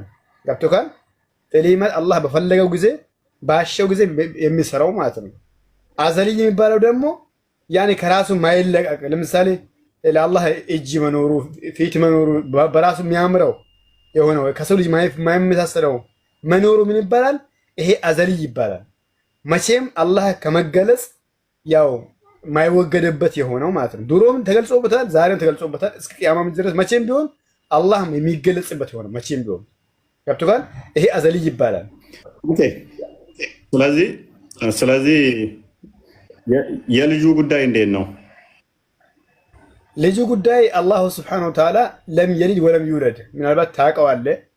አላህ አልወለደም አይወለድም ነው። ገብቶካል? አይወለድም። ምክንያቱም ስለዚህ ልጅ የለውም ማለት ነው። ልጅ አላስኩም። ምክንያቱም የተብቃቀ ጌታ ነው። ለገሊኝ ነው፣ ተብቃቅቷል። ስላልተብቃቃ ነው እንደ እጅ አይኖረው፣ ስላልተብቃቃ ነው እንደ ወደ ታች የሚወርደው። ይሄ የአላህ ባህሪ ነው። ገብቶካል? ልጅና ልጅ ማለት ለምሳሌ የአንተ ልጅ የኡፈይ ልጅ ለኢስላም። ስለዚህ ያለፍኩን እንደገና አልጀምር ማለት ነው። ስለዚህ ባህሪው ነው አልከኝ። ያላ ባህሪ በታይም ውስጥ ይለዋወጣል እያልከኝ ነው? ምኑ የምኑ ባህሪ? ባህሪው ያው ጥያቄን ወጣ። የአሁኑ ቶፒክ ትተዋለ? አልተውኩትም። እሺ ባህሪው ቀያየራል እያልከኝ ነው? የአላህ ባህሪ እና ከፈጠረ በኋላ አሁን ለምሳሌ ኤግዛምፕል፣ ምክንያቱም የጠቀስካቸውን ሁሉ እነኛ ያላ ባህሪ ናቸው አልከኝ። ለምሳሌ ልጅ እጅ መኖሩ እንትኑናልና ተዛ ስለመውረዱ ስለ ባህሪው ነው አልከኝ። ስለዚህ ዓለምን ከመፍጠሩ በፊት ወደ ቅርቢቱ ሰማይ ይወርድ ነበር። መቼ እኮ ረሱል ዓለይሂ ሰላም ነግሮናል። አላህ እንደሚወርድ ነግሮናል። አሳዲቁል መስዱቅ ዓለምን ከመፍጠሩ በፊት አልተነገረንም። እኛ ፈልሰፋ እስላም ውስጥ ፈልሰፋ የለም። በተነገረን ልክ አላህ ይወርዳል ብለዋሉ፣ ይወርዳል ብለዋሉ። ከቃማት አላህ ሁን በሚለው ቃል ሌላ ቶፒክ ውስጥ አትግባ። ሎክ 2006 አለ። ተረጋጋ። በአረብኛ መደበቅ ዘንድሮም አልተዋችሁም። እድሜ ልክ መዋሸት አሁንም ተዋሻለህ። ለኢስላም በውሸትማ ጠገነህ አታቆመው። የመጽሐፍ ባልተቤት እያልኩ ነው። የቁርአን ያነበብኩልህ የመጽሐፍ ባልተቤቶች እያልኩ ነው። ተረጋጋ። እሺ ተረጋጋ። ቆይ ተረጋጋ። አንድ አመጣው ጥቅስ እኮ ነው ነግሬ ነበር። እዛ ውስጥ አትግባ፣ ወጥመድ ውስጥ ትገባለህ ብዬ ነግሬ ነበር ገና ስጠቅሰው። ለዚህ ልትፈራገጥ እንትን አትበል። ስለዚህ ቃሉ ምንድን ነው የሚለው? ከእርሱ የሆነ ቃሉ መንፈሱም ብቻ ነው ነው የሚለው። ስለዚህ ያላ ቃል ደግሞ ምን ብለው ነው የሚያምኑት? ፍጡር አይደለም። ከለም አላ ሱራ 9:6 ላይ ፍጡር አይደለም። እሱ መሰረት አድርገው ቁርአን እንኳን ፍጡር አይደለም ብለው ነው የሚያምኑት። ስለዚህ ካላህ የሆነ ቃሉም መንፈሱም ነው ካለን፣ ስለዚህ ምንድን ነው እያለን ያለው ማለት ነው? ተጣለች ይላል። አንድ ነገር ከመጣሉ በፊት አለ ማለት ነው። ኦልሬዲ አንብበው ክፍሉን። እናንተ የመጽሐፉ ሰዎች ወይ በሃይማኖታችሁ ወሰንን አትለፉ፣ በአላህም ላይ እውነትን እንጂ አትናገሩ። የመሬም ልጅ አልመሲህ ኢሳ የአላህ መልእክተኛ ወደ መሬም የጣላት ተጣለ ከተባለ ከመጣሉ በፊት ኦልሬዲ ኤግዚስት ያደርግ ነበር ማለት ነው። ወደ ማን የጣላት? ወደ ማን የጣላት? ኢስላም ወደ መርየም። ምንድን ነው የጣለው? ምኑን የጣለው? የጣለው አላህ ነው። ሁን የሚለው ቃል አጭበርባሪ ሁን የለም፣ ቃሉን ነው የጣለው። ሁን የምትለው በቅንፍ ሁን የምትለዋ በቅንፍ የገባችሁ ለማጭበርበር አሳያቸው። አስጠጋትና አሳያቸው። ቆስጠንጢኖስ እቺ ሁን የምትለው ብራኬት አድርገው የከተቷት አረብኛ ማታውቁ ሰዎችን ለማታለል ነው። ይኸውላችሁ እንዲህ ነው ቁርአናቸው ላይ እየቀጣጠፉ እየሸወዷቸው ያሉት። አትዋሽ። አረብኛውን አድርግለት። እኔ ንጽጽር አቆማለሁ። ወላሂ ኩን የሚል ቃል አሳየኝ። ወላሂ በልና ማለት ወከሊመቱሁ አልቃሃ ሀቢቢ ወዳጅ ምንድን ነው ወገናችን እኮ ከእርሱ የሆነ ቃሉም ማለት ነው። ቃል ምንድን ነው? ቃል ምንድን ነው? ቃል ደግሞ ምንድን ነው? ያላ ቃል ምንድን ነው? ያላ ቃል ምንድን ነው? ያላ ቃል ምንድን ነው? ቃል ማለት ምን ማለት ነው? ቃል ማለት ምን ማለት ነው? ያላ ቃል ምንድን ነው? ከለም አላህ ምንድን ነው? ቃል ማለት ምን ማለት ነው አልኩህ። ካልተረዳኸው ማለት ነው። እኔ ሲያስረዳ ሌላ አጭበርባሪ ትጠይቀኛለህ። ከለም አላህ ፍጡር አይደለም ብለህ ታምናለህ? እዚህ ጋር ቁርአን ያላ ቃል ነው ብለህ ታምናለህ? ያላ ቃል ነው ቁርአን ያላ ቃል ነው ብሎ ያምናል። ወደ ሙሐመድ የተወረደ ነው ብሎ ያምናል በጅብሪል አማካኝነት። ኢሳ ደግሞ ምን ብለው ነው የሚያምኑት? ያላ ቃሉም መንፈሱም ነው። ያላ ቃሉ ደግሞ ምንድነው? ፍጡር አይደለም።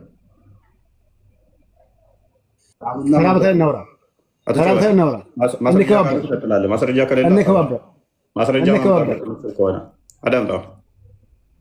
ስለዚህ ቃሉና መንፈሱ ነው። ቃሉና መንፈሱ ከሆነ ደግሞ ወደ መሬም ጣላት ከተባለ አንድ ነገር ጣላችሁት ከተባለ ከመጣሉ በፊት ኦልሬዲ ኤግዚስት ያደርግ ነበር ማለት ነው። ወደ ማን ተጣለ ነው? ወደ መሬም። ስለዚህ ስጋው ኢሳ ስጋው ፍጡር ነው፣ ከመሬም የተገኘ ነው ስጋው። ነገር ግን ኢሳ ፍጡር ብቻ አይደለም ቃሉም ነው። የአላህ ቃሉም ፍጡር አይደለም ብላችሁ ካመናችሁ ኢሳ ስለዚህ ፍጡርም ፍጡር ያልሆነም እዟል ማለት ነው። ቁርአናችሁ ወረቀቱ ፍጡር ይሆንና ቃሉ ፍጡር እንዳልሆነ ሁሉ ኢሳም በተመሳሳይ ምን ይሆናል? ስጋው ከመሬም ሲወለድ ስጋው ፍጡር ይሆናል። ነገር ግን ፍጡር ብቻ አይሆንም ማለት ነው። ፔሬድ ፓራፍሬዝ አድርገው ቆስጠንጢኖስ። እሺ ማስረጃ ታወራለህ። ዝም ብለህ ተረት ተረት ታወራ። በቃ ለምንድን ነው የሚታፍነው? ናከፍ በል በቃ። አንድ ነቢይ ያላ ቃሉ ነው የተባለ አንድ ነቢይ ጥቀስልኝ እና ተመለስ። ለምንድን የምትሮጠው? እኔ የሚለው ማለት ነው ለአሁኑ ቶፒክ እንጨርስና ሌላ ቦታ እንሄዳለን። ገብቶካል? ለአሁኑ ማረጃ አምጣ ብሎኛል። ይኸው 2,000 ሰው አለ። ማረጃ አመጣለሁ፣ ቁጭ አድርጋለሁ። ገብቶካል? ወከሊመቱ አልቃ የሚለው ቃል ኩን የሚለው ቃል ነው ወይ ካልከኝ ይኸው ማረጃ ክፈትልኝ። ማን ነው? ምዕራፍ 3 59 ምዕራፍ 3 ጋር ትሄዳለህ። ኩን ምትል ቃል አሳየኝ አልኩህ። እዚህ እያሳየው እኮ ነው። ማረጃ አምጣለሁ እኮ ነው ያመጣለሁ እኮ።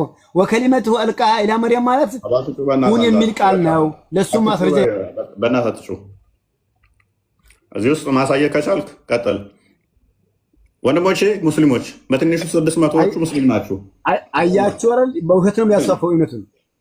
አዳምጥ በእናትህ። እዛም አትሮጥ። ያመጣው ጥቅስ አይረዳህም። በቃ ከሌለ እዚህ ጋር የለም በል። ቅድሚያ ኮንፌዝ አድርግና ወደዛ ትሄዳለህ። እዚህ ውስጥ አለ የለም? ኩን ሚል አለ? አሳየን። ኩን ሚለውን ቃል አሳየን። ድጋሚ ላዋር ወከሊመቱሁ አትፈራገጥ። አትፈራገጥ። ኩን የሚል ቃል አሳየን። ከሊመትሁ ከሊማ ማለት ነው። ሁን የሚለው ቃል ነው። ሌላ ማረጃ ለመሆኑ ማረጃ መጣል ኢዴት ነው። እናታችሁ መልሶ እዛው ይገባል። ለምሳሌ ቁርአን የአላህን ቃል ይሰማ ዘንድ አስጠጋው፣ ከለም አላህን ይሰማ ዘንድ አስጠጋው ይላል ሱራ 9:6 ላይ። ስለዚህ እዛ ጋም ኩን ብለን ንክተትና ስለዚህ ፍጡር ነው ቁርአን። የእናንተ ሌም የሆነ አርጉመንት ተማር ኢዴት ዝም ብላችሁ ፓራፍሬዝ አድርገው ክርስቲያን እንትና ቁርአናችሁ ላይ ቀጥፋችሁ እኛ አይደለም ትጮዋላችሁ። ያ እንደዛ እኮ ብለው አስተምረውሃል። የኔ ችግር አይደለም ግን እሱ እንደዛ ብለው አስተምረዋችኋል። ቁርአናችሁ ግን አይልም ክፍሉ። እንደዛ ብለህ አይምሮን ስለሞላኸው ይላል ብለን የሌልጭናችንም ቁርአኑ ስለማይል የሌለን ቃል በቅንፍ እያደረጋችሁ ስለከተታችሁና ይላል ብለው ደግሞ ከህፃንነታችሁ ጀምሮ ሰፍተው ስላሳደጓችሁ ይላል ማለት አይደለም። ይላል ብለህ አንተ ማመን ትችላለህ፣ እኔ ላይ ግን መጫን አትችልም። ስለማይል ማለት ነው። ማይልን ቃል እኔ ላይ መጫን አትችልም፣ አንተ ማመን ግን ትችላለህ። ፔሬድ መፍትሄ ነው። በዚህ ጉዳይ ላይ ነብይ ተጠይቆ ግልጽ የሆነም ግልጽ ያልሆነም በቁርአን ውስጥ አለ ብሎ ነው የዘጋው። ሱራ 3:7 የወረደው ከዚህ ጋር የተያያዘ ነው። ክርስቲያኖች ዲቤት ባደረጉት ሰዓት ላይ ሱራ 3:59 ላይ እስከ 62 አካባቢ ስለ ኢሳ ሲከራከሩት ኢሳ የአዳም ቢጤ ነው አላቸው። አዳም እኮ ካፈር የተሰራ የመጀመሪያ ነው፣ እንዴት ነው የምታመሳስለው ብለው ቻሌንጅ አደረጉት የናይጄሪያን ክርስቲያኖች። ከዛ ልጆቻችሁን ያዙና ኑ እኔም ልጆቼን ይዤ እመጣለሁ፣ ሚስቶቻችሁን ያዙና ኑ እኔም ሚስቴን ይዤ እመጣለሁ፣ ነፍሴን ይዤ እመጣለሁ፣ ነፍሳችሁን እነዛችሁ ኑ እንረጋገምን ያላቸው። ዲቤት አድርጎ ማሸነፍ ስላልቻለ ሲከራከሩት የአደም ቢጤ ነው ሲላቸው አደም እንደዚህ ነው ይሄ እንደዚህ ነው ብለው ቻሌንጅ ሲያደርጉት አደም ያላ ቃል አልተባለም፣ አደም ያላ መንፈስ አልተባለም። አደም የመጀመሪያ ነው፣ ከዚህ ጋር አይገናኝም፣ አንድ ነው እንዴት ትላለ ብለው ሲሉት እንረጋገም ነው ያላቸው። ከዛ በኋላ ግልጽ የሆነም ያልሆነም ጥያቄው በዛ ሲልበት ምንድን ያደረገው በዚህ ቁርአን ውስጥ ግልጽ የሆነም ያልሆነም ነገር አለ አላሁ አለም በሚለው ሱራ 7 ሙተሸቢያ የሚለው መጣ ማለት ነው። እሱ ብቻ ሳይሆን ሱራ 17:85 ላይ ከዛ ከሩህም ይጠይቁሃል፣ ሩህ ከጌታ ዘንድ የሆነ ብቻ ነው፣ ከእውቀት ጥቂትን እንጂ ብዙ አልተሰጠህም በላቸው የሚል አመጣ። ያላ መንፈሱ ፍጡር ነው ምንድን ነው ተብሎ ሲጠየቅ፣ ምክንያቱም ኢሳ ያላ መንፈሱም ነው የሚል ስላለ ማለት ነው። ስለዚህ እውቀት ጥቂት እንጂ ሙሉ አልተሰጠህም ተብያለሁ፣ ከእነሱ ጋር ጥልቅ ክርክርን አትከራከር ተብያለሁ ብሎ ዘጋው ማለት ነው። ኤኒዌይስ መልሳ ወደ ቶፒኩ ቆሰን ቁርአን ላይ እንግዲህ ስንመለከት ለማጨብረሩ የሚከቷት የቅንፍ ነገር አለች ሁሌም እንደምታውቋት፣ ግን ያ የተረጋገጠ ነገር ነው። በሀዲስም ላይ እንደዚሁ ምሽከታል መሳቢ 5573 ሳይል ቡካሪ ላይም እንደዚሁ አለ። ሲናገር ምንድን ነው የሚለው? በት ጎቱ ጂሰስ ተመልከቱት። ጎቱ ጂሰስ ፎር ሂ ኢዝ ጋድስ ስፕሪት ኤንድ ወርድ ነው የሚለው። ያላ ቃልና መንፈሱ ነው። ቁርአን ላይ ቀጥታ ያለውን ነው የሚጠቀመው። ይኸው ግን የሁን ብሎ አለም እዛ ላይ ያስቀመጠው ቀጥታ ቃሉም እና መንፈሱ ነው ብሎ ያስቀመጠው። ስለዚህ ይህን ይመስላል። ዛሬ አላህ ልጅ ለምንድን ነው የሌለው የሚለውን ቶፒክ እየተመለከትን ነበር። አንዳንድ ነገሮችን አንስተናል። የክርስቲያኖችን መረዳት ሆኑ ቁርአኑ ተረድቷል ወይ? ክርስቲያኖች የሚሉትን ነገር ለመቃወም የወረደ የቁርአን ክፍል አለ ወይ እያልን እየጠየቅን ነው። ሆን ክርስቲያኖችን በትክክል የሚሉትን ተረድቶ ለመቃወም የወረደ የቁርአን ክፍል አለ? እስቲ እናያለን። ግን አላህ እንዲህ አላለም እንዲህ ነው ምናምን ብሎ ጭቅጭቆች አንዳንዶች ያስቀምጡታል። በትክክለኛ ግን የቁርአን ክፍልን እየጠቀሱ ቢያሳዩን ከጋኔኖች ምስክሮች ውጪ ያለ ነገር ብናይ ብንመለከት በጣም ትክክል ይመስለኛል። አይ ቲንክ ለሌሎች እድል እንስጥና እንቀጥል። እሺ መሐመድ እንኳን መጣ። ሙስሊም ተመለስ።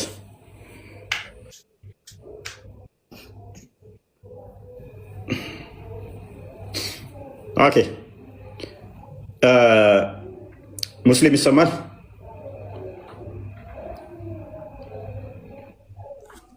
ሙስሊም እኔ አሁን ነው የገባሁትና ይሄ አሁን እንትኑ ላይ ያለው የትኛው አንቀጽ ነው ስለ ማለት የትኛው ምዕራፍ የምኑ ልጅ አለው ለልጅ ነው እያወራን ከዚህ ከአንተ ጎን የሚታየው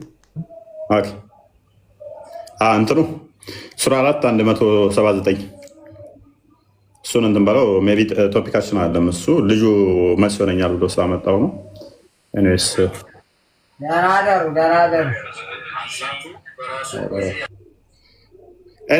ሙሐመድ ወይንም ደግሞ ኡስታዝ አሊ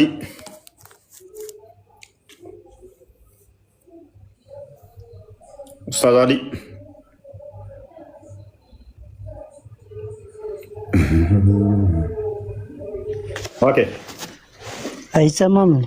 አሁን ትሰማለህ። እንኳን ደህና መጣህ። እንኳን ደህና ቆያችሁ። ምንድነው ማታ ቆረጥከኝ? ማታ ረጅም ሰዓት ደከመኝ። 7 ሰዓት ሙሉ ከ1 ሰዓት ያላነሰ እኮ በቃኝ ካልኩ በኋላ ጥያቄ ጠይቀህ እኮ ቆየሁ። እንዴ ታዲያ በቃኝ ብለህ አይደለም እኮ ቀጥታ ነው እንጂ ያወጣኝ። መልስ ላይ ነበር፣ ስራ ላይ ነበረን እኮ። እንትን ነው ኔትወርክ መሰለኝ አይደል? የሆነ ሰዓት ላይ ማን ነበረ ቤቴ ማን ነበር? ኔትወርክ ነው እንትን አለኝና ቃል ነበርካ ያው ኔትወርክ አወጣኝና እንደገና ነው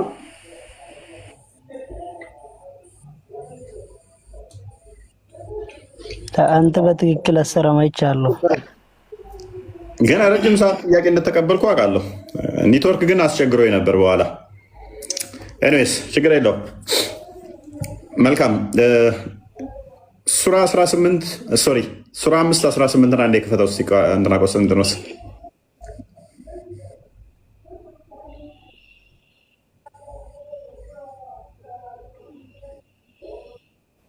እችን ቁርአን ክፍል ሲፈስሯት አይሁዶችና ክርስቲያኖች የአላህ ልጆች ነን የአላህ ልጆችና ወዳጆች ነን አሉ። አይሁዶችና ክርስቲያኖች እንግዲህ ቻሌንጅ እያደረገን ነው። ታዲያ በኃጢአታቸው ለምን ያሰቃያችኋል? አይደላችሁም። ኃጢአት ከሰራችሁ ይቀጣችኋል። ስለዚህ ልጆች አይደላችሁም። በደንብ አስተውሉ ይህን ክፍል። አይሁዶችና ክርስቲያኖች እስካሁን ያለው ሱራ 72 ቁጥር 3 ላይ ሱራ 6 ከ100 እስከ 101 የተመለከትናቸው አላህ ሚስት ከሌለው ልጅ እንደማይኖረው ነው ያየ ነው። ይሄንኛው ክፍል ደግሞ ሌላ ችግር አለው። ሱራ 9:30 ላይ ደግሞ ምን አይነት ችግር አለው መሰላችሁ? አይሁድ ኡዘይር ያላህ ልጅ ነው ያለች፣ ክርስቲያኖች አልመሲህ ኢሳ ያላህ ልጅ ነው አሉ። ይሄ በአፎቻቸው የሚናገሩት ቃላቸው ነው። ከዚህ በፊት የጠመሙ ቃላቶችን ሰዎች ያመሳስላሉ። አላህ ያጥፋቸው፣ ከእውነት እንዴት ይመለሳሉ የሚለው እሱም ስህተት ነው። ምክንያቱም ኡዘይር ያላህ ልጅ ነው ብለው አይሁዶች አያመልኩም። 3 በሉ። ሱራ አልአንቢያ ቁጥር 17 ላይ ደግሞ መጫወቻን ልንይዝ ብንሻ ልጅና ሚስት ማለት ነው ከኛ ዘንድ እንይዝ ነበር ይላል። ይሄም በጣም ችግር ያለበት ክፍል ነው። እንዴት ነው አላህ ከፈለገ ከሱ ዘንድ መጫወቻ ልጅና ሚስትን መያዝ የሚችለው የሚፈልገው? 4 በሉ። ስለ ልጅና ሚስት የተጠቀሱ ጥቅሶች መጫወቻ ብሎ ያስቀመጣቸውና ሚስትና ልጅን ከፈለገ ከሱ ዘንድ እንደሚይዝ ተፍሲራቶቹ ደግሞ ጃለሌ ለምሳሌ ቆንጆ ከሆኑ ጡታቸው ከማይረግበው ከሁር ላይ አይኖች ከእነሱ ጋር ተጋብቶ መውለድ ይችላል አለ ይላል። ሊትራሊ እንደ ፍጡር ነው ያደረገው። እናንተ ለምሳሌ ዶሮ የምታረቡ ከሆነ እኔ ብፈልግ እኮ አንደኛይቷን ቄብ ዶሮ አግብቼ ከሷ ወልዳለው አትሉማ እንዴ? እንዴት አይመጣውማ? የታይፕ ልዩነት እኮ አለን፣ የምድብ ልዩነት አለን እኮ።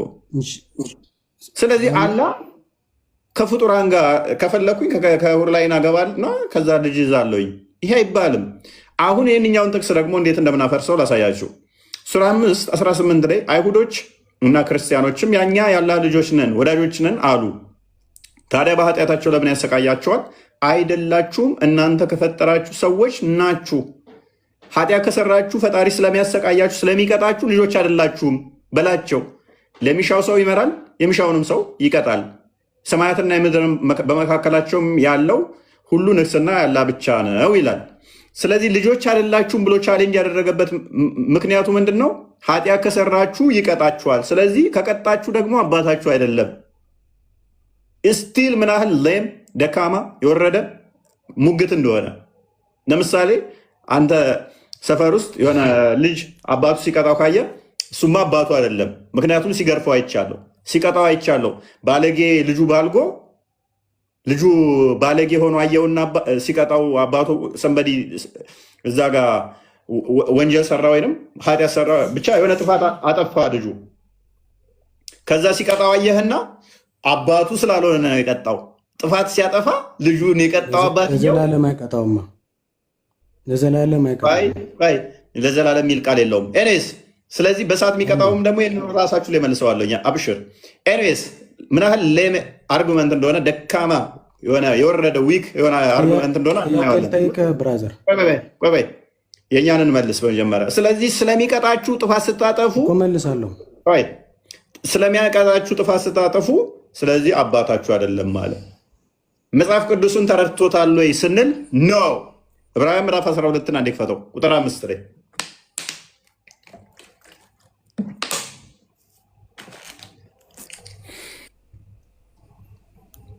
መጽሐፍ ቅዱስ ግን ምን ይለናል? ስለዚህ ቁጥር 5 ነው ያልኩህ።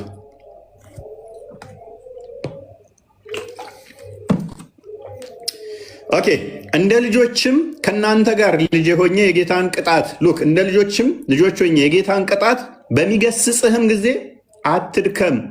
ጌታ የኔና የናንተ ጌታ የሚወደውን ይቀጣዋል። ማንን ነው የሚቀጣው? የሚወደውን ይቀጣል። የሚወደውን ቁርአኑ ምን አለ? አይሁድና ክርስቲያኖች የአላህ ወዳጆች ልጆች ነን አሉ። ታዲያ እንዴት ኃጢአት ስትሰሩ ይቀጣችኋል ይላል መጽሐፋችን። ምን ይላል? ጌታ የሚወደውን ይቀጣል። እንትን በልልኝ አስተካክልልኝ። ይቀጣልና የሚቀበለውንም ልጅ ነን አሉ አላል? የሚቀበለውን ልጅ ሁሉ ይገርፈዋል በልም ብሎ የሚነጋገረውን ምክር ረስታችኋል። አላህም ረስቶት ነው ይህንን ክፍል እዛ ጋር መጥቶ ልጆች ከሆናችሁ እንዴት ይቀጣችኋል? ቢወዳችሁ ወዳጆች አይደላችሁ ማለት። ለመቀጣት ታገሱ፣ እግዚአብሔር እንደ ልጆች ያደርጋችኋልና። እንደምን እንደ ልጆች ያደርጋችኋልና። አባቱ የማይቀጣው ልጅ ማን ነው?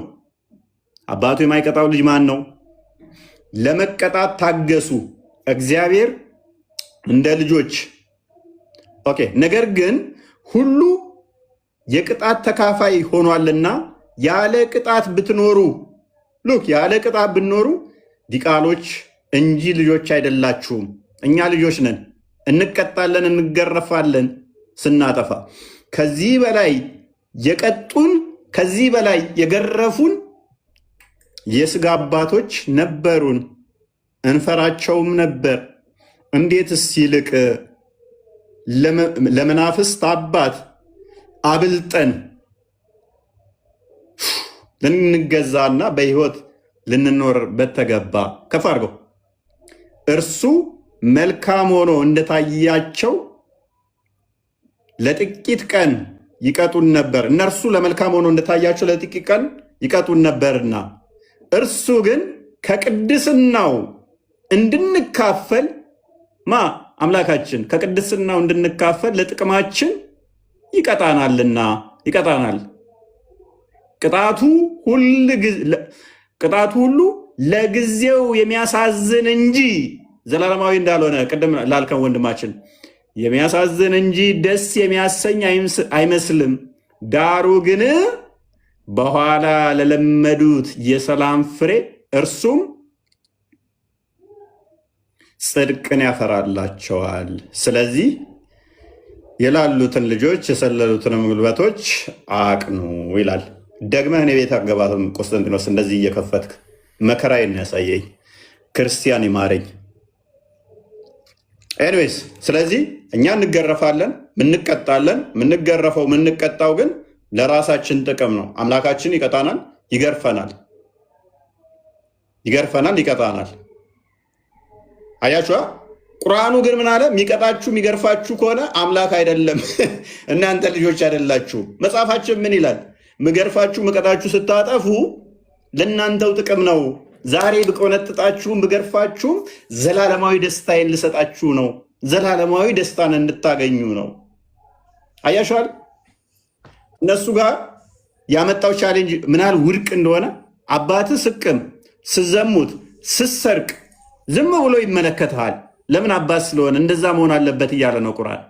ከቀጣ ግን አንደኛው አባት ደግሞ ልጁ ገና ዝሙት፣ ሌብነት፣ ስርቆት፣ ወንጀል ሲሰራ ከገረፈው ገርፎታል። ስለዚህ አባቱ ስለሆነ አይደለም፣ አባቱ ስላልሆነ ነው የገረፈው።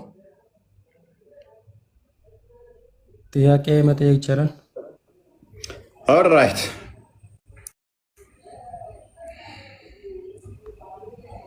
ምትለዋለህ እዚህ ላይ ልጅ ማለት በምንድን ነው አረዳዱ? እኔ አልገባኝ። ልጅ ማለት ለምሳሌ ማለት ነው። እሺ ኢየሱስ ቅድም ጥቅስ አውጥታ ነበረ። እሺ ከዘመን አስቀድሞ ወለድኩህ ምናምን የሚል ማለት ነው። እሺ እሱ አሁን ግልጽ ኢየሱስ ፈጣሪ ከሆነ ማለት ነው ጅማሬ ካለው እንዴት ፈጣሪ ይሆናል? ጅማሬ ያለው የሚል የለውም። ጅማሬ ለነገሮች ሁሉ አስጀማሪ። ዛሬ ወለድኩ ይላል። ዛሬ ኢተርናል የሆነን ዛሬ ነው ለእኛ እንዲገባን ነው እንጂ ኢተርናል ጄኔሬሽን ነው ከሱ የሚወጣ ዘላለማዊ አወጣት እንጂ ለእኛ ነው ዘላለም ስንልም ዘመን ጊዜን ዘመን ራሱ ጊዜ የምቆጥረው ያ ጊዜ ያልከውን ራሱ ጊዜን የፈጠረው ራሱ ስለሆነ ማለት ነው። ልጁ ምክንያቱም በፈጣሪ ዘንድ ትናንት ሙቤ በፈጣሪ ዘንድ ትናንት አለ የለም? ኦኬ ነገስ አለ የለም?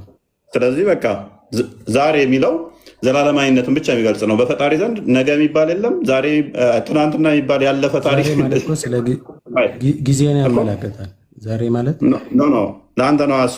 ከአንተ አንጻር ነው የተነገረው ለአንተ እንዲገባ ነው እንጂ ከሱ የተወለደ መሆኑን ለማሳየት እንጂ በፈጣሪ ዘንድ እኮ ተወለደ ማለት ጅማሬ ያለው ማለት ይባል የለም። ተወለደ ማለት ዛሬ ተወለደ ማለት ጅማሬ ያለው ማለት ነው። ዛሬን ራሱ የፈጠረው ራሱ ነው አልኩህ እኮ ማቃል እኮ ዛሬ ወለድኩ ይላል። ለምሳሌ እኮ ዛሬ መቼ ነው? እሺ ዛሬ መቼ ነው? ዛሬ ማለት ብቻ ስታርት ታይም ነው። ዛሬ መቼ ነው ማለት ዛሬ ማለት ዛሬ ለምሳሌ ዛሬ እንደዚህ ያደረኩኝ ዛሬ ወለድኩ ልጅ ወለድኩ ካልኩኝ ከኔ አንጻር ዛሬ ነው ከኔ አንጻር ማለት። ስለዚህ ዛሬ መቼ ነው የጀመረው? ዛሬ መቼ ነው የጀመረው? አሁን ልጅ ከወለድኩበት ቀን ጀምሮ ዛሬ የሚለው ዛሬ ራሱ የጀመረው መቼ ነው? ሰማይና ምድር ከመፈጠሩ በፊት ከተፈጠረ በኋላ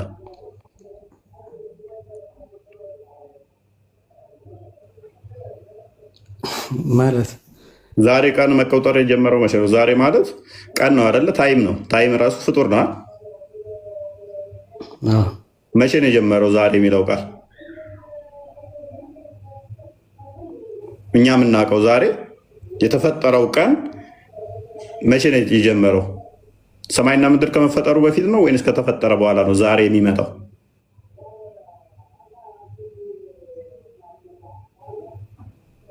ለምሳሌ ሰማይና ምድርን በ6 ቀን ተፈጠረ ይላል። ለምሳሌ ዛሬ ቀን ነው አይደለ? ታይም ነው አይደለ?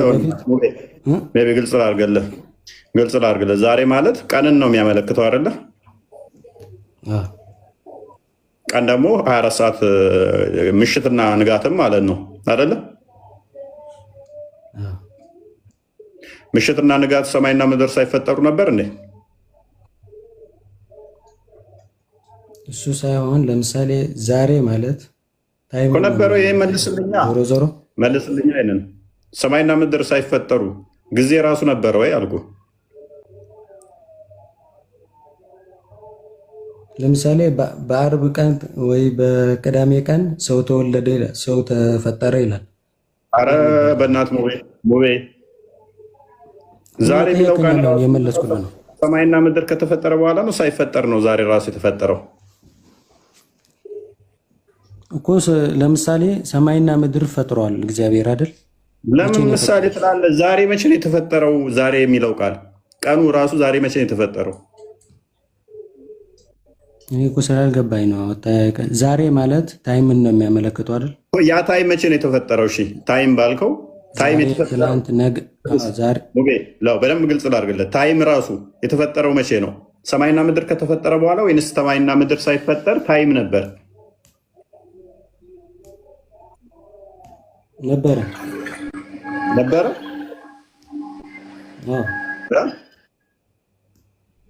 ነበረ። ኦልራይት። ስለዚህ ሰማይና ምድርን ሳይፈጠር ታይም ነበረ እያልከኝ ነው?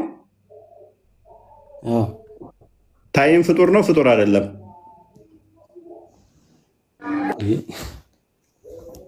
ታይም ፍጡር ነው ፍጡር አይደለም? ሚዩት ምን አይነት ጥያቄ ነው? አሁን እኮ ስለ ጥቅሱ ያወራን አይሰማም? ይሰማል ነበር አልከኛ።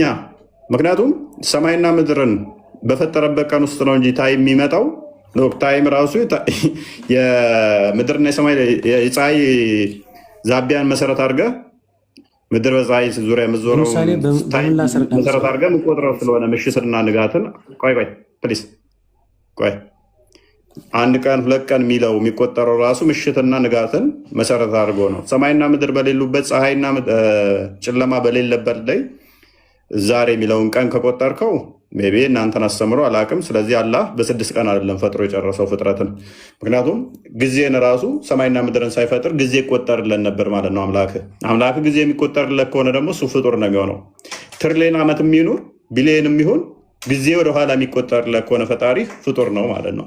ስለዚህ ዛሬ ወለድኩ ምትለዋ ኢቭን አጥቢያ ኮከብ አስቀድሞ ፍጥረት ሳይፈጠር አስቀድሞ የተወለደ በአምላክ ዘንድ ትናንትና ስለሌለ በአምላክ ዘንድ ደግሞ የዛሬ ዓመት የዛሬ 2 ዓመት የሚባል ስለሌለ ያን የሚያጠቁም የሚያሳይ ነው። ሁሌም ዛሬ የምትለዋ ለዛ ምገባ ነች። ታሪክ የሚባል ነገር ስለሌለ ማተር ስለማለት ነው። ዛሬ ነገ ትላንት የሚለው ታይም አይደለም የሚያመለክተው። በእስልምናው አይደለም ባይዘ ሙቤ፣ በእስልምናው አይደለም። በእስልምናው ታይም እንደሚቆጠርለት አውቃለሁ። አይ በእናንተ በእኛ የለም። አይ ትናንትና ትናንት ወዲያ የሚባል ነገር የለም። ካላ ሳየኝ ለምሳሌ ማለት ነው ሰማይና ምድርን ምሳሌ አይደለም ሲቀን ፈጠርኩ ይላል። እሱንማ ነገርኩህ እኮ ከፍጥረት አንጻርማ ፈጣሪ በ6 ቀን ፈጠረ ተብሎ ፍጥረት ስለሆነ ነው ዛሬ ያለው እኮ ፍጥረት ስለሆነ አይደል? አላህ ጋር ግን ሲመጣ ታይም አስቀድሞ ይቆጠርለት ነበረ። ታይም ስለሚቆጠርለት እሱ ደግሞ ፍጡር ይሆናል ማለት ነው። ለምሳሌ ቁርአንን ሰማይና ምድር ከመፍጠሩ 50 ሺህ ዓመት በፊት ይቀራ ነበረ። ስለዚህ 50 ሺህ ዓመት በፊት ወደኋላ ታይም ተፈጥሯል ማለት ነው። ከዛ 6 ቀን ስጨምርበት ፍጥረት ራሱ በስንት ቀን የተፈጠረው አይታወቅም። አላህን ይህን 50 ሺህ ዓመት ከቆጠርክለት አላህ ራሱ ፍጡር ሆነ ማለት ነው። ሜይ ቢ ቢኒ ማለት ትዊስት አድርጎታል ጥቅሱን ራሱ። አይ እኔ እኮ የጠየቁት ጥያቄና መልሱ የተለያየ ነው። ምንም አይገናኝ። ዛሬ የሚል የለውም። ቆይ ትዊስት አድርገዋል። መዝሙር 2 ቁጥር 7 ላይ ያለው ነው ከዛኛው ጋር እየቀላቀለ ያለው። መዝሙር 110 የሚለው ከአጥቢያ ኮከብ በፊት ከሆድ ወለድኩ ነው የሚለው እንጂ ዛሬ የሚል የለውም። አየህ፣ አትቀላቀል። እዛ ጋር አትቀላቀል። መጀመሪያ ግልጽ ይደረግ። እዛ ጋር 2 ጥቅሶችን ነው አንድ ላይ ቀላቅለ እያመጣ ያለው። እንደዛ የሚል የለውም እዛ ክፍል ላይ። ግን ዛሬ የሚለው በምንድን ነው የሚፈታው የሚለውን እሱ እንፈታለን። ግን ፎይ የተናገረው ክፍል ላይ ዛሬ የሚላለው ቆስቲ አንብበለት እስቲ። ከአጥቢያ ኮከብ በፊት ከሆድ ወለድኩ ብቻ ነው የሚለው። ቆይ እኔን ጥያቄን በደንብ እንትን አትበል። ቆይ የተጠቀሰውን ጥቅስ ላይ ነው መልስ መስጠት ያለብህ፣ ያልተነሳ ጥቅስ ላይ አይደለም። እሱ ላይ ሀሳብ ስጥና መዝሙር 2 ቁጥር 7 ላይ ያለውን ደግሞ እንፈታላለን። ችግር የለው። እዚህ ላይ ግን ይላል እንደዛ ዛሬ የሚላለው የለውም። እሺ ችግር የለውም። ግን እዚህ ላይ ለምሳሌ አጥቢያ ኮከብ ማለት ምን ማለት ነው? ወንድም ምሳሌ ለምን የምትለው ሙቤ 10 ምሳሌ ትላለህ። ጥቅሱን ብቻ አውራ አይደለም። ልጅ ማለት የባህሪ ልጅ ነው አልክ። ለምሳሌ አጥቢያ ኮከብ አንድ ሰው ልጅ ከተባለ ይወለዳል አይደል? ወለድኩ ይላል እዚህ ላይ ለምሳሌ። እሱን መልስልሃል። እግዚአብሔር ልጅ አለው ሲባል እንደ ሰው አይነት ስርዓት አይደለም። ግን ከአጥቢያ ኮከብ በፊት ማለት ምን ማለት ነው? ከአጥቢያ ኮከብ አይ እየተቃወመ ነበረ። የቁርአን አስተምሮ እየተቃወመ ስለነበረ ቆይ ችግር የለም የቁርአኑን አይደለም ይሄ ቆይ እሱ ይመለስልና ቁርአኑ ትክክል እንዳልሆነ እነግራለን። ይሄ ከአጥቢያ ኮከብ በፊት አስቀድሞ ከሆድ ወለድኩ ነው እንጂ ዛሬ የሚል የለም። ግን አጥቢያ ኮከብ የተባሉት ምንድናቸው ወይ ምንድነው? እሱን ታውቃለህ ወይስ ያብራራል? እሱ እኔ እንደምረዳው የመጀመሪያ ፍጥረት ሊሆን ይችላል።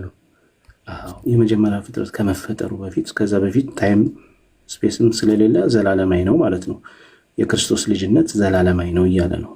ከፍጥረት በፊት የሚቆጠር ነገር ስለሌለ ከዛ በፊት ዘላለም ነው ያለው። ስለዚህ ዘላለምም ከዘላለም ከሆድ ወለድኩ እያለ ነው። ስለዚህ አሁን የክርስቶስ ልጅነት ዘላለማዊ ነው ማለት ነው። አየህ። ስለዚህ ይሄኛው ምንድነው የሚያመለክተው? ኦኬ መውለድ ማለት ኦኬ በቃ መውለድ ማለት አንተ ልጅ ስትወልድ ካንተ እንደሚገኘው ሁሉ እንደዛው ደግሞ ወልድ ከአብ ነው የተገኘው በዘላለም ማለት ነው። ቆይ በጊዜ ቅደም ተከተል ውስጥ አይደለም። ቆይ እንደዛ ልትልላችሁ ወለድኩ ምን ማለት ነው? ቀጥታ እየመለስኩልህ ነው። ወለድኩ ማለት ከአብ መገኘቱን የሚያሳይ ነው። ያ ማለት ግን ልክ እንደተፈጥሮ በፍጥረት ውስጥ ባለው ኮንሰፕት ውስጥ አስገብተው አንደኛው አስቀድሞ ኖሮ ሌላኛው በኋላ የሚገኝ አድርገን እንዳታስበው። በዘላለም ውስጥ የተከናወነ ነገር ስለሆነ መቀዳደም የለም ነው እያልኩ ያለሁት። ያ ማለት መለስክልኝ። አስገኝ ካለ እንዴት መቀዳደም የለም? ኦኬ ስማ፣ ኦኬ በዘላለም ውስጥ አስገኘው ነው አልክ፣ መለስክልኝ። እሺ ስማኝና ኦኬ ስማኝ። በዘላለም ውስጥ ማለት ቀን በማይቆጠሩበት ውስጥ በዘላለም ውስጥ ከሆነ አስገኝ ቢባልም መቀዳደም የለም። መቀዳደም የለም ማለት ምን ማለት ነው? በዘላለም ውስጥ የተገኘ ነገር ስለሆነ ማለት ነው። አንዱ አስቀድሞ ኖሮ በኋላ ሌላኛው መጥቶ እንደዛ አይነት ነገር አይደለም። ያ ማለት ምን ማለት መሰለ? ወልድ ማለት የአብ ቃል ነው። ቃሉ የሚገኘው ከማን ነው? ከአብ ነው። እሱ ግን በዘላለም ውስጥ ከእሱ ጋር አብሮ የነበረ ነው። መቀዳደም የለም። ወይም እግዚአብሔር ያለ ቃሉ የኖረበት ዘመን የለም። ስለዚህ ከሱ ቃሉ ስለሚገኝ ልጅ ሊባል እሱ ጋር ከጥቅሱ አንዴ ስማኝ። ከጥቅሱ ከአጥቢያ ኮከብ አስቀድሞ ከሆድ ወለድኩ ይላል። ወለድኩ ምን ማለት ነው? ስለ አስገኘው ነው አለ። ስለዚህ አንድ ነገር ከተገኘ አስገኛለሁ ማለት ነው። ስለዚህ አንተ እንደምታስበው በፍጥረት ውስጥ የተከናወነ ስላልሆነ ነገርኩህ እኮ እሱ ከዘላለም ጀምሮ ስለሆነ ይሄ በመቀዳደም የሚገለጥ ነገር አይደለም። ከዘላለም ጀምሮ ያለ ነው። ልክ እንደ ፍጥረት መቀዳደም እሱን እንኳን አላነሳውም።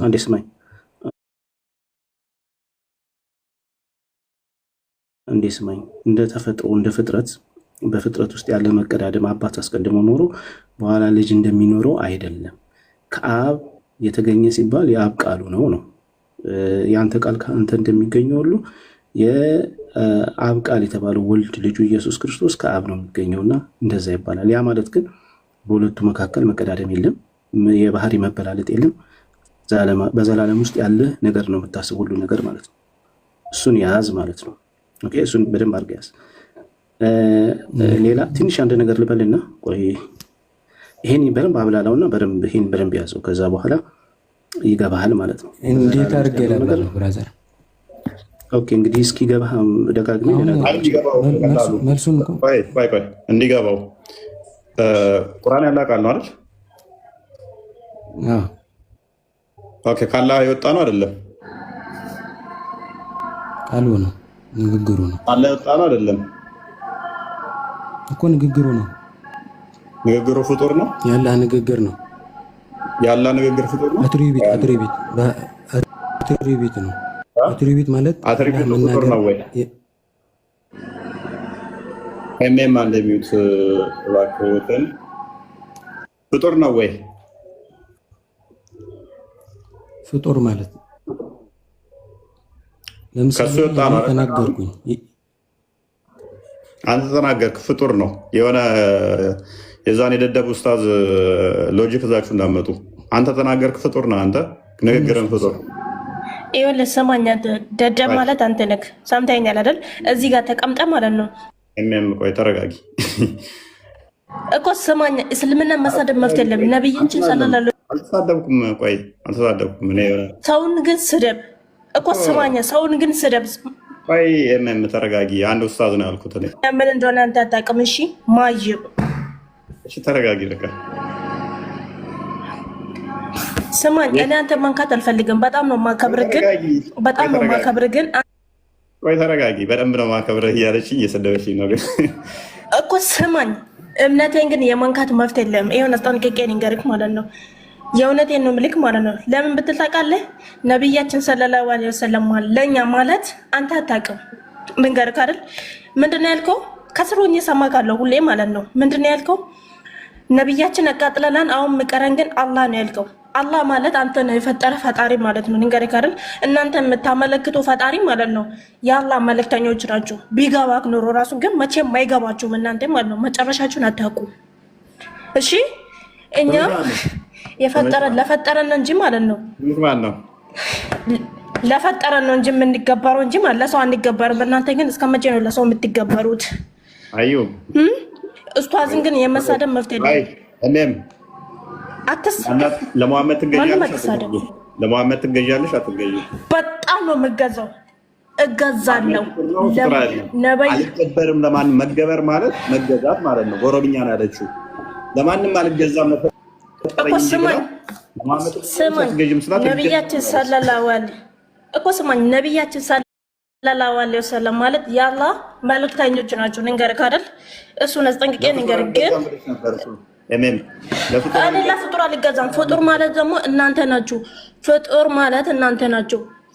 ፈጣሪ ያለ ፈጣሪን እየፈጠራችሁ የምትፈጠሩት ማለት ለሙሐመድ ግን እገዛለሁ።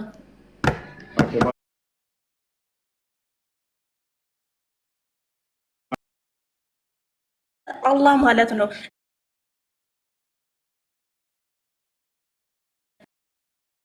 አንድ አላህ ብቻ ነው። ገብቶ ካለ አንድ አላህ ሁላችንም የፈጠረን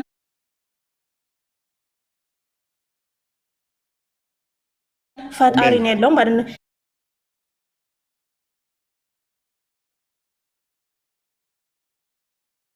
ግን ምናምን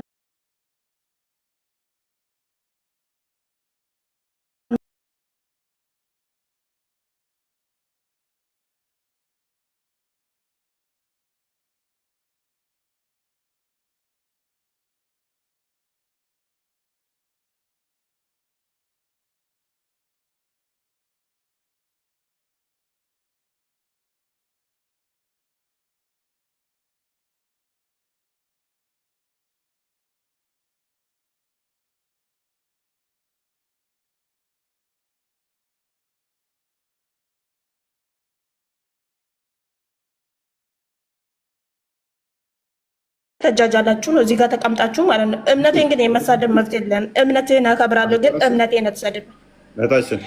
ማስተማር ካለብህ እርስ በራስ ተማማሩ። ገና የተምራችሁ ያልጨረሳችሁ ሰዎች እዚህ ጋር መታችሁ ማለት ነው። እምነታችን አትሳደብ። በቃ በጣም ነው የምታናድደው። በጣም ማለት ነው የምር በጣም ነው የምታናድደው። የእውነቴን ነው በጣም ነው የምታናድደው። እሺ ቅርታ። አንተ እኮ ምን ስትል ነው የተያዝከው? እኛ እኮ ስማኝ ትምህርት ከቸርች የሚያስተምሩ ሰዎች አሉ አይደል? ትምህርት ከነሱ መውሰድ አለብኝ። እነዚህን ሰዎች አልቻልኩም ያልኮ ሪከርድ እኮ አለን ታውቃለህ አይደል? ስለዚህ ኡስታዝን አትሳደብ። ማን እስቲ ቆይ ማን ውሸት? ኧረ እባክህ እኔ እልክልሃለሁ። የገዛ ዜጎች ራሱ ማለት ነው እያወጡ እየተጫወቱብክ ነው። ገብቶ ካዳለን ግን ምንድነው እዚህ ጋር እኛ የሰው እምነት አነቃው። ሰው ከነካ ግን ማለት ነው ጠብቀው በእምነታችን እንታረዳለን እንጂ አታርደንም። እሺ ያዳመጥኩ። እሺ ኦኬ መልካም። በደንብ ስሚ፣ በደንብ ተማሪ። ስህተት ካገኘሽብን ተሳስተዋል የሚል ማስረጃዎች ስማኝ። እኔ መሳሳት አለመሳሳት የራስ እኮ ስማኝ። መሳሳት ያለ መሳሳት ያንተ ጉዳይ ነው። ስማኝ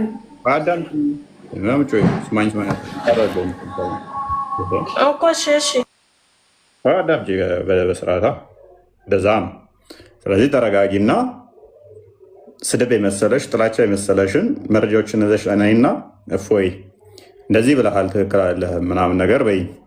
ይቅርታ የሚያስጠይቅ ከሆነ ይቅርታ ጠይቃለሁ። ጥፋት ካጠፋው ደግሞ ተማሪ በደንብ እየተማርሽ እንደሆነም ነግረሽና ጎበስ።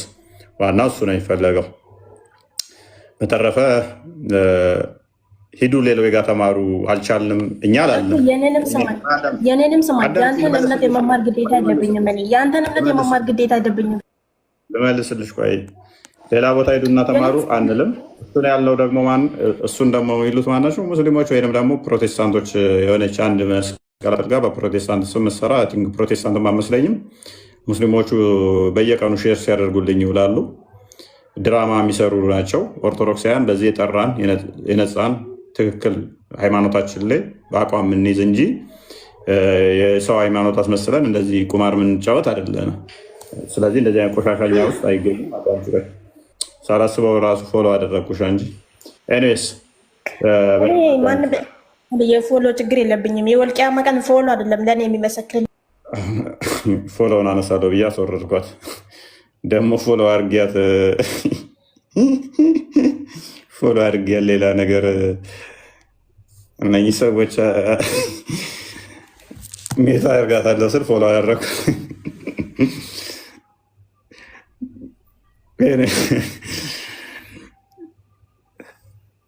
እሺ የነስ ብቃን ይመስለኛል። መሐመድ ዋንና መጣ ሱሱ ጥያቄው ግን እኔ አልተመለሰልኝም። ያ ምንድነው እሱ ያልተመለሰልህ የመሰለ የራሱን አስተምሮ ስለማታውቅ ወይም አይምሮን ለመጠቀም ስላልሞከር አዳምጥ። ምን ብሎ ነገረ ነበረ? ሱብሃነሁ ወተዓላ ደግሞ አስገኘ ካለ እንዴት ተገኘ ፈጣሪ ሊሆን ይችላል። ይሄ መመለስ ይችላል። መልካም ራሱ ነው። ቁርአን ምንድን ነው? ቁርአን ፍጡር ነው ወይንስ ፍጡር አለ? ፍጡር አይደለም። ፍጡር አይባልም። ምንድን ነው እሱ የሚባለው? የአላህ ንግግር። የአላህ ንግግር ከየት ነው የሚገኘው? አላህ ተናግሮት ነው። ከየት ነው የተገኘው? ከማን ነው የተገኘው? ከአላህ። ንግግሩ ከሱ ነው የተገኘው። ኦኬ። ታዲያ ተገኝ ባለበት ላይ አስገኝ ባለበት ላይ የተገኘው ፍጡር ነው እንጂ የሚባለው ፈጣሪ አይባልም ብለኸኛል እኮ። መልሰ ደግሞ ቁርአን ፍጡር አይደለም እንዴት ትለኛለህ? የተገኘ ስለሆነ ማለት ምን ማለት አለው? ራስ ባመጣው ሎጂክ ቁርአን ማለት ንግግር ነው። አዳምጥ። ቁርአንም በለው whatever it is ምንም ነገር ይሁን ምንም የሚባል ችግር የለውም። አስገኝ ካለ የተገኘው በምንም ተአምር ፈጣሪ አይባልም ፍጡር ነው የሚሆነው አልክ። አንተ ባመጣው ሎጂክ መሰረት ቁርአን ምንድነው አልኩ? ያላ ንግግር ነው አልከኝ። ከማን የተገኘው አልኩ? ከአላህ ነው የተገኘው አልከኝ። ስለዚህ ቁርአን የተገኘው ይሄ ወለድ ነው የሚለው አዳምጥ። መወለድ የተሻለ ነው ከመናገር። ንግግር ከሆነ በታይም ውስጥ የሆነ እንትን ነው። ስለዚህ ሎክ ምንድነው ሎጂኩ? ቁርአን ያላ ንግግር ነው which ንግግር ነው ማለት ከአላህ የወጣ ማለት ነው። ወለድክ የሚባለው አንተ አመጠህ አላህ እንደዛ ስለሚያውቅ 9 ወር ተረግዞ የሚወለደውን ስለሚያውቅ ነው። እኛ ከሱ የሚወጣ ከሆዱ የወጣ ከእርሱ የተገኘ ስለሆነ ባህሪውን ተመሳስሎ እሱን አክሎ ያለ ጊዜ ያለ ቦታ መቀዳደም እሱን ነው ዛሬ ወለድኩ የሚለው ወይንም ደግሞ ከሱ ተገኘ ከሱ ተወለደ ምንለው ያንን ነው እንጂ በታይም ገበርን ተደርጎ የሆነ ሰዓት ላይ የተወለደ አስቀድሞ ያልነበረ ማለት አይደለም። አምላካችን ካላለ ታይም እንኳን አልጠየቁም። ታይም አልጠየቁም። ወለድኩ ወለድኩ እንደመልስልህ በቃ ወለድኩ ከሆነ የሚያጣላህ ችግር የለውም። ተናገር አልከው አንተ፣ እኛ ደግሞ ከሱ የሚወጣ ነው ከሱ የተገኘ ነውና ተወለዳል ነው። አንተ ምን አልከው? ተናገረው አልክ። እኛስ ተወለደ ከሱ የሚወጣ መሆኑን ለማጠቆም ከሱ የተገኘ ከሱ ከአካሉ የወጣ ነውና ምን ብለናል እኛ? ባህሪውን አክሎ ባህሪውን ተባህሪ ሳይለያይ የእሱም አንድ ባህሪ ሆኖ እሱን መስሎ ስለሆነ የባህሪው ምሳሌ ስለሆነ ተወለደ ብለንኛል። አንተ ተናገረው አልክ። ምን ቃሉ ምን አይደለም በአንተ ሎጂክ ሊሄድና ማለት ነው። ምን ነው በአንተ ሎጂክ ማለት ነው። ቁርአን ለምሳሌ የመጣው ከታይም በኋላ ነው። ለምሳሌ አላህ ሱብሓነሁ ወተዓላ የተናገረው ስለዚህ አንድ ናቸው ማለት ነው። ስለዚህ ፍጡር ነው ቁርአን። ፍጡር ምናምን ሳይሆን ጅማሬ ያለው ለምሳሌ አላህ ሱብሓነሁ ወተዓላ የሆነ ሰዓት ተናገረ። ጅማሬ ያለው ነገር ፍጡር ነው። ጅማሬ ያለው ነገር ፍጡር ነው። ፍጡር አለ ማለት ጅማሬ ያለው ነገር ፍጡር ነው። ፍጡር አለ ፍጡር ነው። ቴንክ ዩ። ስለዚህ ቁርአን ጅማሬ ያለው አንተ ባመጣው ሎጂክ ደግሞ ከጊዜ በኋላ የመጣ የጀመረ ነው ብለህናል። ቁርአን ፍጡር ነው፣ ያላህ ቃል ፍጡር ነው ማለት ነው። ስለዚህ ቃል አላህ ዲዳ ነበረ፣ የሆነ ሰዓት ቃል ፈጥሮ ነው የተናገረው ማለት ነው።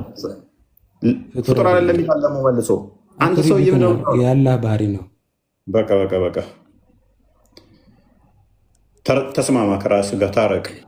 ኤኒዌይስ እንደዚህ በራሱ በየደቂቃ ውስጥ የራሱን አርጉመንት ይለዋውጠዋል ማለት ነው። ስለዚህ እኛ ከእሱ የተገኘ ስለሆነ ልጁ ብለን እንላለን ማለት ነው። የባህሪ ልጁ ብለን እንላለን። ባህሪው ነው ይለኛል። እኛም የባህሪ ልጅ ብለን እንላለን። ቁርአን የባህሪ ቃሉ ነው ያላህ አልክ። እኛ ደግሞ ቁርአን አንተ ያልከውን አንተ ቁርአን ብለህ ጠራ፣ እኛ ልጁ ብለን ጠራ። እኛ ልጅ ብለን ጠራ ነው፣ አንተ ደግሞ ቁርአን ብለህ ጠራ።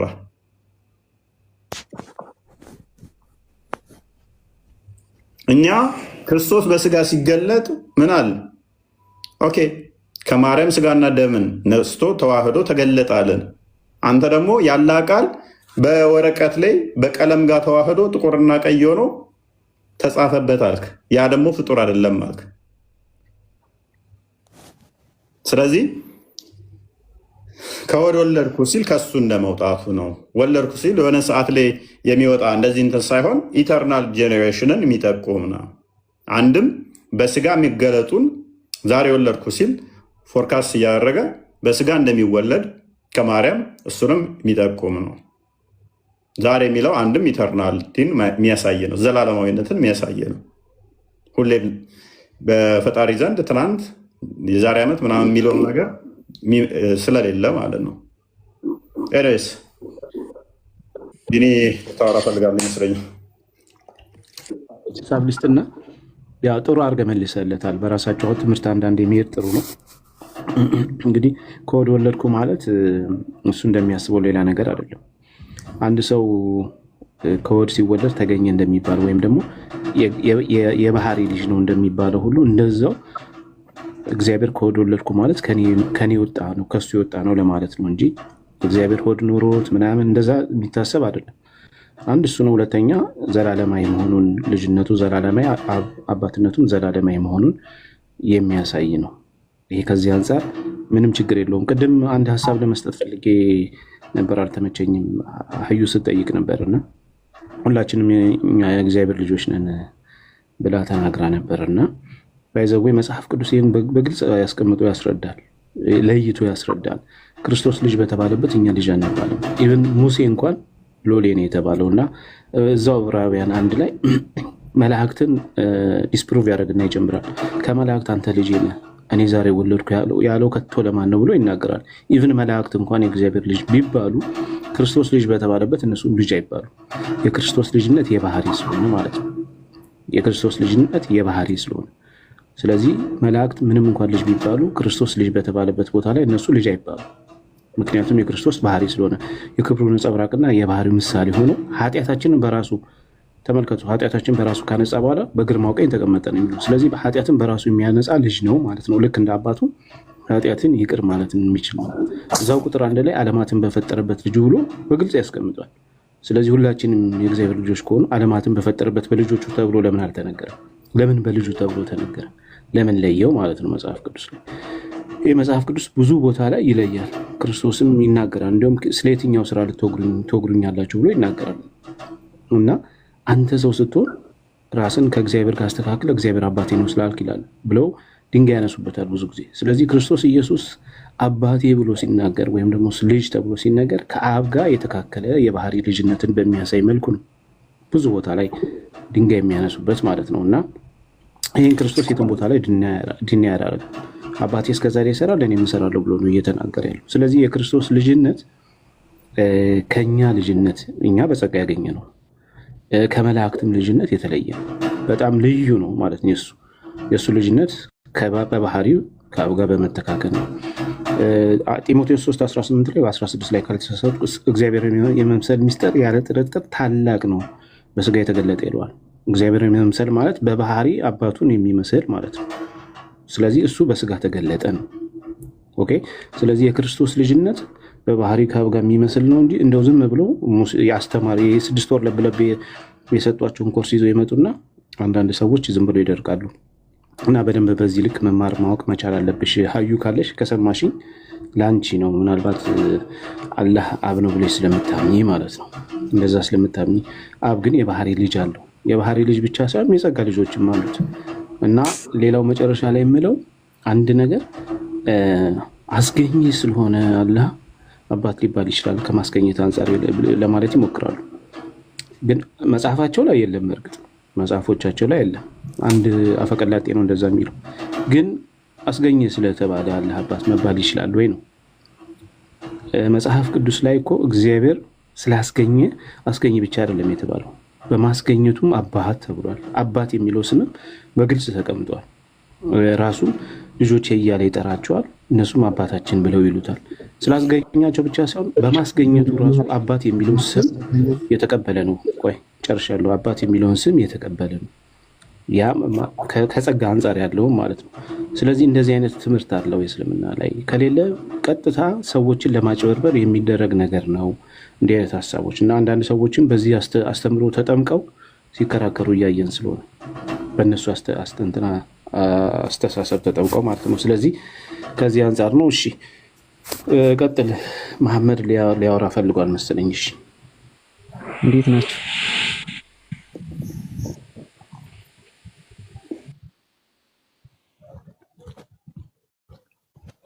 እኔ አሁን እናንተ በምንድን ነው ለማሳመን የምችሉት ነው?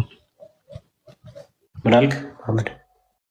እናንተን ለመቀበል ብፈልግ በምንድን ነው ልታሳምኙ የምትችሉት? ምንድን ነው የምትቀበለው?